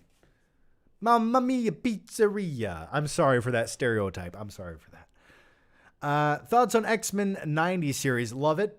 And if they ever make another X-Men movie, which I'm hoping is set in a different parallel universe to the current MCU universe, my dream, my desire, what I want to see from an X-Men movie is it's set in the 1990s, where you can have like a more fantastical element to it. You can have costumes that have like a vividness to them, because that would have just been the style. So a 1990s X-Men live action movie, much like the original animated series, which was phenomenal, that's what I'm hoping to do with the live action movies in the future. That's what I want to see. But it's set in another version of Earth. Rebel Rock says, thoughts on the... we already answered... Oh, shit. Maybe I should update the questions over here. That would make life easier, right? Okay. Steven Staniforth says, John, would you consider yourself a minimalist? Your place always looks so clean. That's because you're looking at the angle I choose to show you with the camera. If I turn the camera over there, you're going to see a closet filled with shit pouring out of it because I was moving the other day. In my later years, I've tried to dwindle down on the shit I have. But as a guy who makes YouTube videos, I always feel like I have to keep a certain amount of shit I don't really need, but I don't know if I'll want it one day. Like I have in my closet, I have like this drawer filled with like props. Like I have werewolf hands and Joker masks and random props and plastic hands. Now, typically, does a normal person need those things? No, they do not. But do I? Yes, because I never know when I'm going to have that one idea where I need that stupid prop. So I have a lot of shit that I don't necessarily think I need, but I want, because I make YouTube videos. And when it comes to, and also because I make YouTube videos, I have so many lights and gear and tripods and mics and blah, blah. Like I have tons of equipment, just because I never know. And don't get me started on my wires. But yeah, I don't like to have a ton of shit. I like less stuff. I don't like clutter for the sake of clutter. Like little decorations that sit on shelves in people's houses that just collect dust. It like literally like it makes me start shaking, and it makes me almost have like a panic attack. So I hope that was a sufficient answer for you. Whew.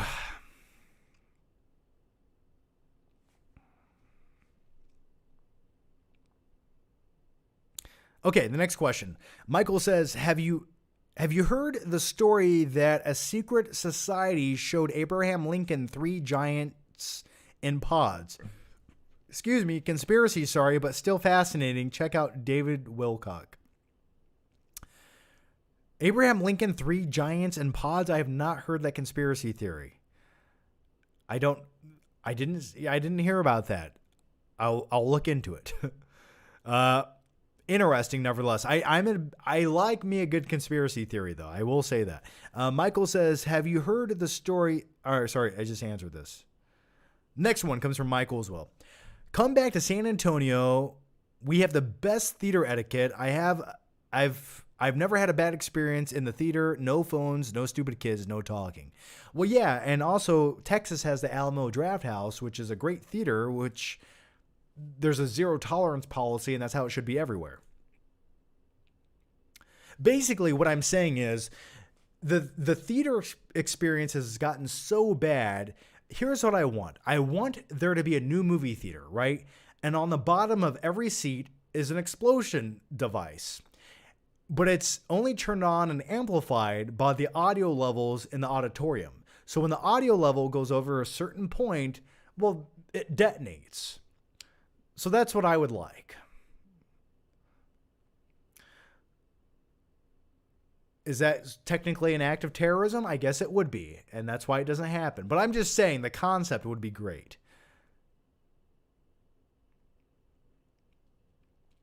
Flicks at Down says, thoughts on Don't Worry, Darling. Oh, we already answered that one.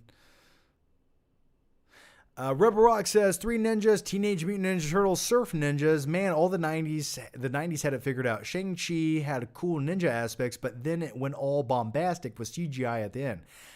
I wish the ending would have been brutal, hand-to-hand ninja fighting between son and father. Yeah, I agree with you. I think Shang-Chi at the end got like very Marvel CGI bloated shit, right? Dragons flying. I agree. It should have just been this simplistic, like just dudes fighting using their hand-to-hand combat skills. I think that would have been a better ending. I do agree with you. Claudia Rogajon, how's it going, man? I'm watching Superman and Lois. It's actually pretty good. I could tell you it's not really made by the CW, but by HBO. It actually has a decent budget. Yeah, I've seen a few clips, but I don't know what it is. There's just some things for me. I don't need to see a Superman series. Right? A Superman series doesn't give me what I want because I know it's going to feel like a Superman series. Superman in a 2.5 hour movie, that's what I want. I don't want a series of it. Something about Superman doesn't translate well to a series to me. Like other characters could. Superman to me just feels more like a cinematic movie.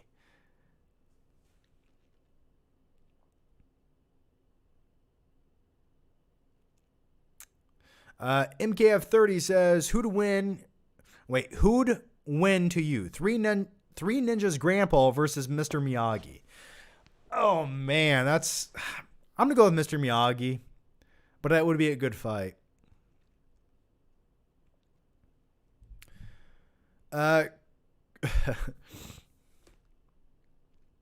Craig Dankovich, how's it going, Craig? And thanks for the very generous super chat, Craig. But let's answer your question here, man. Man, love man, been watching for years, and your videos get me through work. Well, thank you for that. Been recently just going to the movies by myself and loving it. Miss ol' hilariosity videos with Stuckman. Much love. Well, thanks, man. Those were fun times. Would I do them again? Yes. But unfortunately, I think that died off. I don't know. But thanks for that. Thanks for the question, man. I'll tell you one video series that I need to resurrect is movie nights. Now, are movie nights basically just more laid back reviews? Yes. But for me, I like it. I like when you can just sit on the couch and eat popcorn and talk about a movie.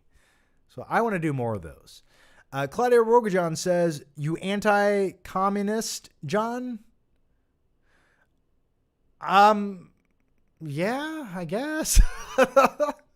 I'm definitely not a communist. Claudia Rogajon says, the first X-Men movie does not hold up very well. I agree. It does not. It did not age well, but other aspects of it really paved the way. There's some great scenes, but some not so great scenes in the first X-Men movie. Dr. Sick Evil says, hey, what's good, John? So.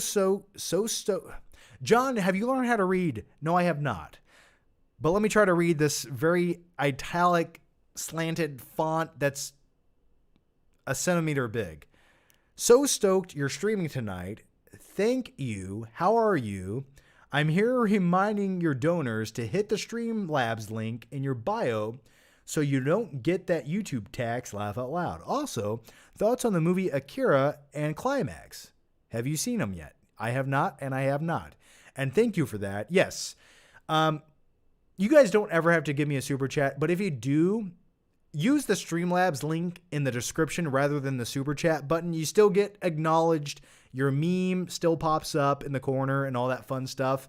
Except YouTube takes 30% of all the super chats, which to me seems a little bit aggressive to say the least. But yeah, that's the price you have to pay, I guess. But either way, if you could use the Streamlabs link down below for super chats instead, That would be great. But man, thanks for that. And I'm doing well. Oinkmasters Supreme Forever says, what do you think is the best casting choice ever? Well, where do you start with the best cast? There's so many great casting choices. I'll tell you when it's a good casting choice. When you watch the movie and you could not imagine any other actor in that role, that's when you know it was a perfect casting choice. So when I think of good casting choices, I think of movies like Heath Ledger's The Joker. I think of like Tom Hanks's Forrest Gump. I think of Arnold as the T-800. Those are a few. You know, I think of any movie of Nicolas Cage. That was the right casting choice. Good or bad, it was the right casting choice. So those are a few. And sometimes if you look at the history of movies or the behind the scenes, you look at like the potential casting choices that they originally were going to go with, but for some reason they couldn't get that actor, so you went with a backup casting choice. And I'll give you a prime example. The Shawshank Redemption. The original casting choice for that film was Tom Cruise. Now, could you imagine Tom Cruise in Shawshank Redemption? No, thank you. Tim Robbins, clearly the better choice. So yeah, for me, those would be a few. I'm sure I'm missing out on 3,000 other great casting choices. I'm trying to think of something else really iconic that would be great. There's got to be something else I'm missing. Like Jake Gyllenhaal is Lou Bloom. I can't imagine anyone else in that role. So yeah, if you guys want to chime in on the chat and let me know if you casting choice, like give me a casting choice that was perfect. Like they got it perfectly right. And now a caveat to that would be, now give me a casting choice that they got completely wrong. I'll go first. Jared Leto, Joker. Jared Leto, Morbius. All right.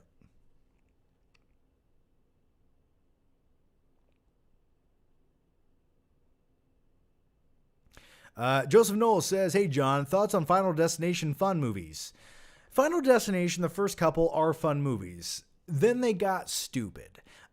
Now, do I think if they come back with another Final Destination movie that doesn't just feel like a series of like crazy events that just happen for the sake of like death entertainment, sort of like what the Saw movies became. If they go back to like that original formula, like the first movie, where it feels like a real movie, where like these crazy events are happening, but like the story feels cohesive, that's what I would like to see again. So I think if they go back to that and stop making them like just the most convoluted death scenes ever, that would be great. Drive, Ryan Gosling, good one. Christopher Lambert as Raiden, good one. Lambert as Raiden. Johnny Depp as Jack Sparrow is a pretty good choice there. Robert Downey as Tony Stark. That is probably one of the best casting choices in the last 15 years. Yeah, I couldn't imagine anyone else being Tony Stark. Keanu in The Matrix. Yes, better than the original casting choice of Will Smith.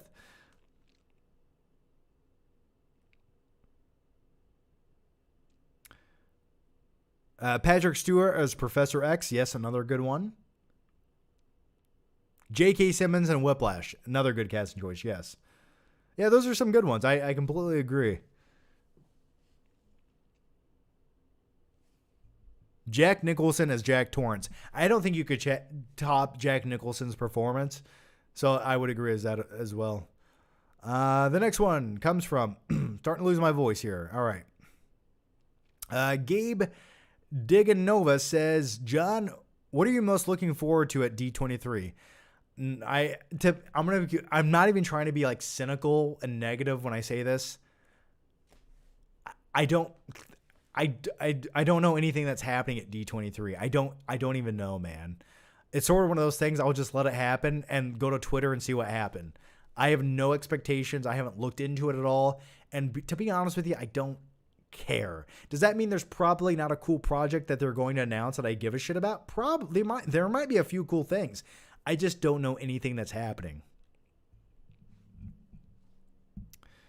Claudia Rogajon says, I mean, Superman fights a guy in space in the first episode, and the show looks like a movie with the aspect ratio. There's never really a dull moment. Well, that's good to know that they pumped some money into the Superman series. I'll check it out at some point. I'll at least give the first episode a watch. I just haven't really heard anyone talk about it, you know? Rebel Rock says, imagine the emotions of Shang-Chi had to fight his dad hand-to-hand, physically stopping his father from going to his dead mom, the demon dragon. It would have been far more impactful. Marvel needs to tone down and stop filming all green screens. Yeah, you know, too much CG just kind of makes your mind numb when you can get the same effect with just like two people fighting or having a conflict with each other. I agree. Sometimes they become so reliant on just putting CG for the sake of CG that you don't need it. We got another question here from Craig. How's it going, Craig? Once again. Are you and Stuckman all good? Yeah, we're good. He just lives his life. He's busy. He lives in his own universe. I live in mine. And that's it. I really, like, that's it. I don't know what more to say to you. I wish there was a better story.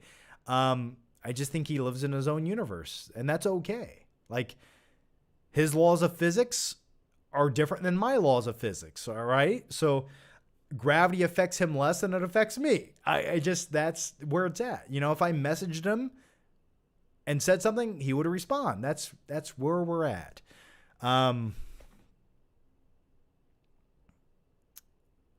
I'm so down for another movie night. Yeah, I'm down for another movie night too. Have you seen the small indie horror film Haunt? I don't think I have. Pretty fun movie. Also, Jaws, Predator are my OG faves. Yeah, you're talking about like, so you went from the 70s to the 80s. Yeah, very different movies, but nevertheless, I will, speaking of Jaws, I will tell you this, man. In my new house, I have a bathroom attached to my office, and I want to make it a Jaws-themed bathroom, right? I got the Jaws shower curtain, the toilet paper roll, the light switch. I got like these buoys that look like all worn out with net on them I'm going to put on the wall. So really, I just want to make it look like whenever you're taking a crap in my bathroom, there may or may not be a shark attack on your anus. But yeah, so eventually when I get that all said and done, I will show you guys. And thanks for the question once again, Craig. Rebel Rock says, would you be a better Human Torch, Joey Curry, or Darcy Montgomery? Who would be a better Human Torch? Sorry. I'd probably go with Billy, man, from Stranger Things. Darcy, yeah, for sure. That's who I've said I'd like to be Human Torch. I think he'd make a great Johnny Storm. Kind of has like a Zac Efron thing going on. Dr. Sick Evil says, also Streamlabs gives you 255 characters on any amount that you donate, where YouTube limits you depending on your donation. Yeah, so if you guys use Streamlabs, you can get a much longer question in there. So use Streamlabs if you can. All right. Rebel Rock says, who wins in a fight, Tyler Durden or Cliff Booth?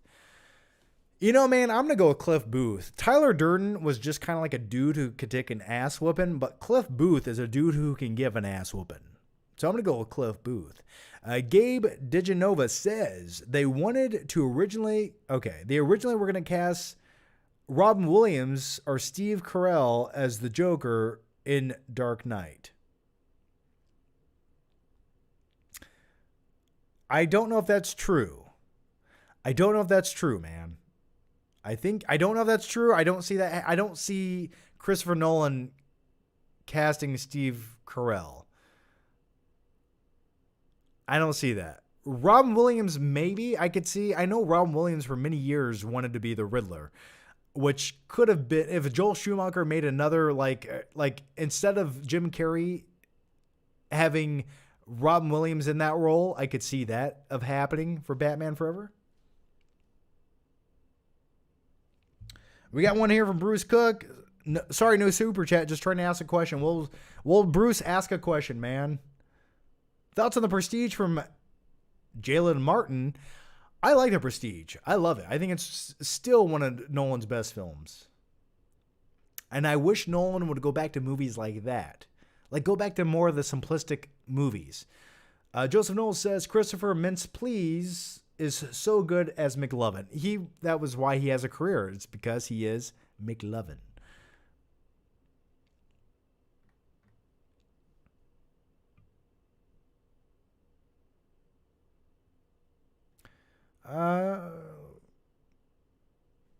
All right. I'll answer a few more questions, guys. So if you can get them in very quickly, get them in now.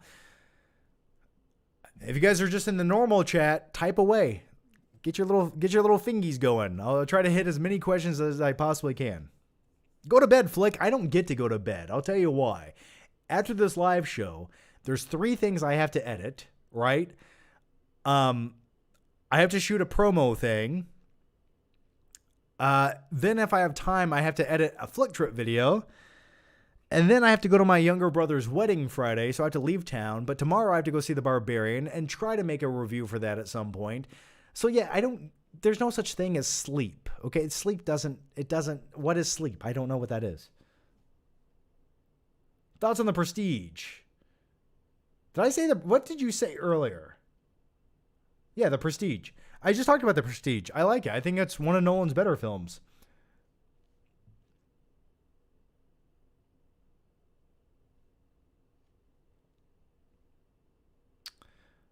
Bruce, you gotta ask your question. Let me look at Bruce Cook's questions here, Bruce. I just scrolled up 300 questions up, and I don't see a single question up here, man. Where are you at?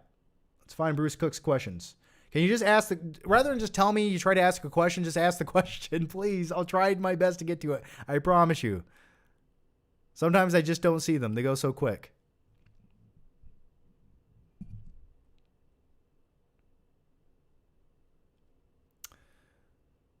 I'm sorry, I said I had to go to bed. Apologies. Well, that's okay. I'll tell you what I'm going to do after this. I'm going to eat a Rice Krispies treat, drink another Bang, and start editing videos. What did you do before making YouTube videos?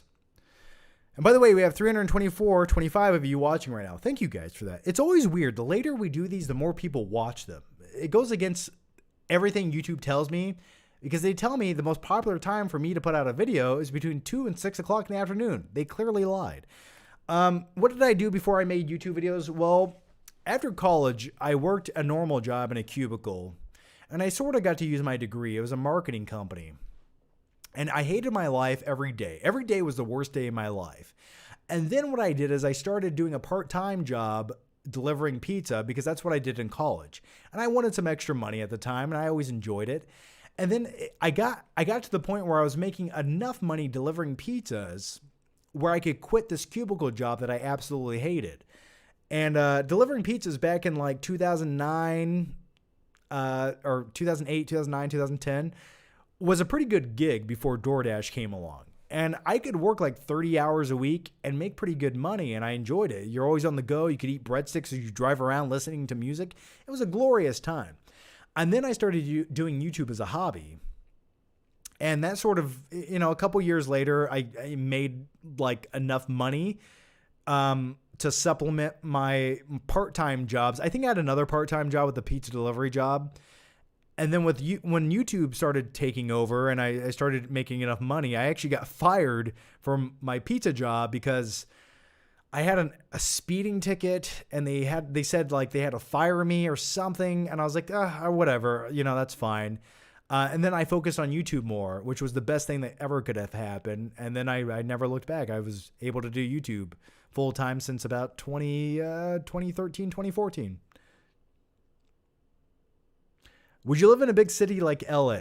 No, I would not. Not ever, man. Not ever. I've been to LA probably 6 or 7 or at least 6 or 7 times now. And it's always for something YouTube related. And it's cool to visit, but not for me. It's just, there's way too many people. It's too congested. nothing is convenient. And whenever you live in a city where it has one of everything, but yet you can never get to it, like you could going to a mediocre restaurant like Chili's in Los Angeles, you go there and there's a 3-hour wait, or even driving to it takes an hour and a half, right? And it's only a mile away. No, thank you. Like, there are perks to living in cities like that, especially if you do YouTube for a living, right? I could go to the press screenings of movies all the time and the premieres and all this other really cool stuff. But that to me doesn't outweigh the inconveniences of living there. Like, I don't want to drive past a homeland internment camp of dirty needles that smell like urine every day. I just don't want to do it. No, thank you. So I'll live in a nice, clean, mid-sized city that I can get to one side of I have everything I need, right? And anything I don't need, I'll drive 2 hours to a larger city. But I don't really want to live in that larger city, but I like that it's just close enough to go to for a day and then leave. So no, I like a nice, clean, mid-sized city. I've found moving around for the last 6 or 7 years of my life, I've come to the conclusion that's what works best for me. John, are you ever going to update your 20 top films of all time? Yes, I will tell you I have a booklet of ideas and videos, and that's one of the go-to videos when I run out of shit to talk about that I do want to do. I want to do it. The list will definitely change. Some of it will stay the same. I do have the list. Sometimes I replace like what's on my top 25 and what's number 18 or 10. But yeah, I do want to redo that video because it has been like 10 or 12 years since I did that. And I think it would be fun to go back and sort of almost do a comparison video of those two different things. So yeah, I definitely will make a new one. Bruce Cook says, don't worry. My questions were at the beginning of your online chat and were probably uninteresting. I just give up for the night. Yeah, I always try to dedicate the last half of the chat to members so I can like focus on the questions. So yeah, just always savor that flavor. And whenever I look over, I would try to get to as many member questions as I can. It's just sometimes they scroll by and I miss them because the normal chat goes quicker. More flick trips. I have a flick trip. I have a very good flick trip and it's recorded. I just took it from my phone and put it on my computer last night. So as soon as I edit it, you'll have a new flick trip video. John, will you ever go to Comic-Con next year? I don't know. I don't know. Maybe. It's just, I don't really ever feel like I'm missing out on much by not going. The thing is, Comic-Con used to be this cool event where if you went to Comic-Con, you were the only one who saw this shit for weeks and months. And then eventually it would get released. Now you go to Comic-Con and everything that happens is immediately released the next day online. So does it justify getting on a plane, going 2,000 miles away, staying in a hotel, going around a crowd of 50,000 people to watch a new trailer for a movie coming out next year when the trailer is going to be released online that day? I don't know. Years and years ago, I understood the appeal. I don't know what the appeal is anymore.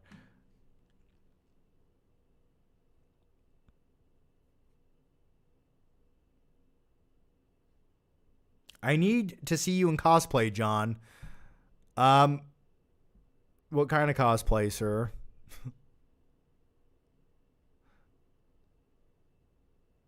Okay, we got one here from Joey Ruiz, Lord of the Rings. Only meet and greet Jake Gyllenhaal or Christian Bale. Well, I did meet Jake Gyllenhaal. I met him. I have a picture with him. Scroll back on my Instagram from when was that? 2016. No. 2017. Go back to 2017 on Instagram. I have a picture with Jake Gyllenhaal. I met him at the Zurich Film Festival in Zurich, Switzerland. I met him for like 5 seconds. Took a picture. Seemed like a nice enough guy, but also I could tell he didn't want to be there. But yeah, I did meet Jake Gyllenhaal. So I guess Christian Bale would be the next one. Really, I want to meet Arnold. I think Arnold would be somebody I actually truly want to meet, who's iconic to me, and Sylvester Stallone. I think those would be like two iconic actors that I want to meet. Got one here from Carell Beach Holland. Hi, John. Is that your new apartment? Sorry, just logging in. I'm coming from Europe. No, this is my old apartment. I moved. I still have this apartment, so I kept my YouTube stuff in here for the next like month, and I'm going to slowly transition it to my new place. For the sake of still being able to make YouTube videos in the meantime, I kept everything here. So yeah, this is my old place. But once I get my new place and get it all set up, I'll show you guys for sure.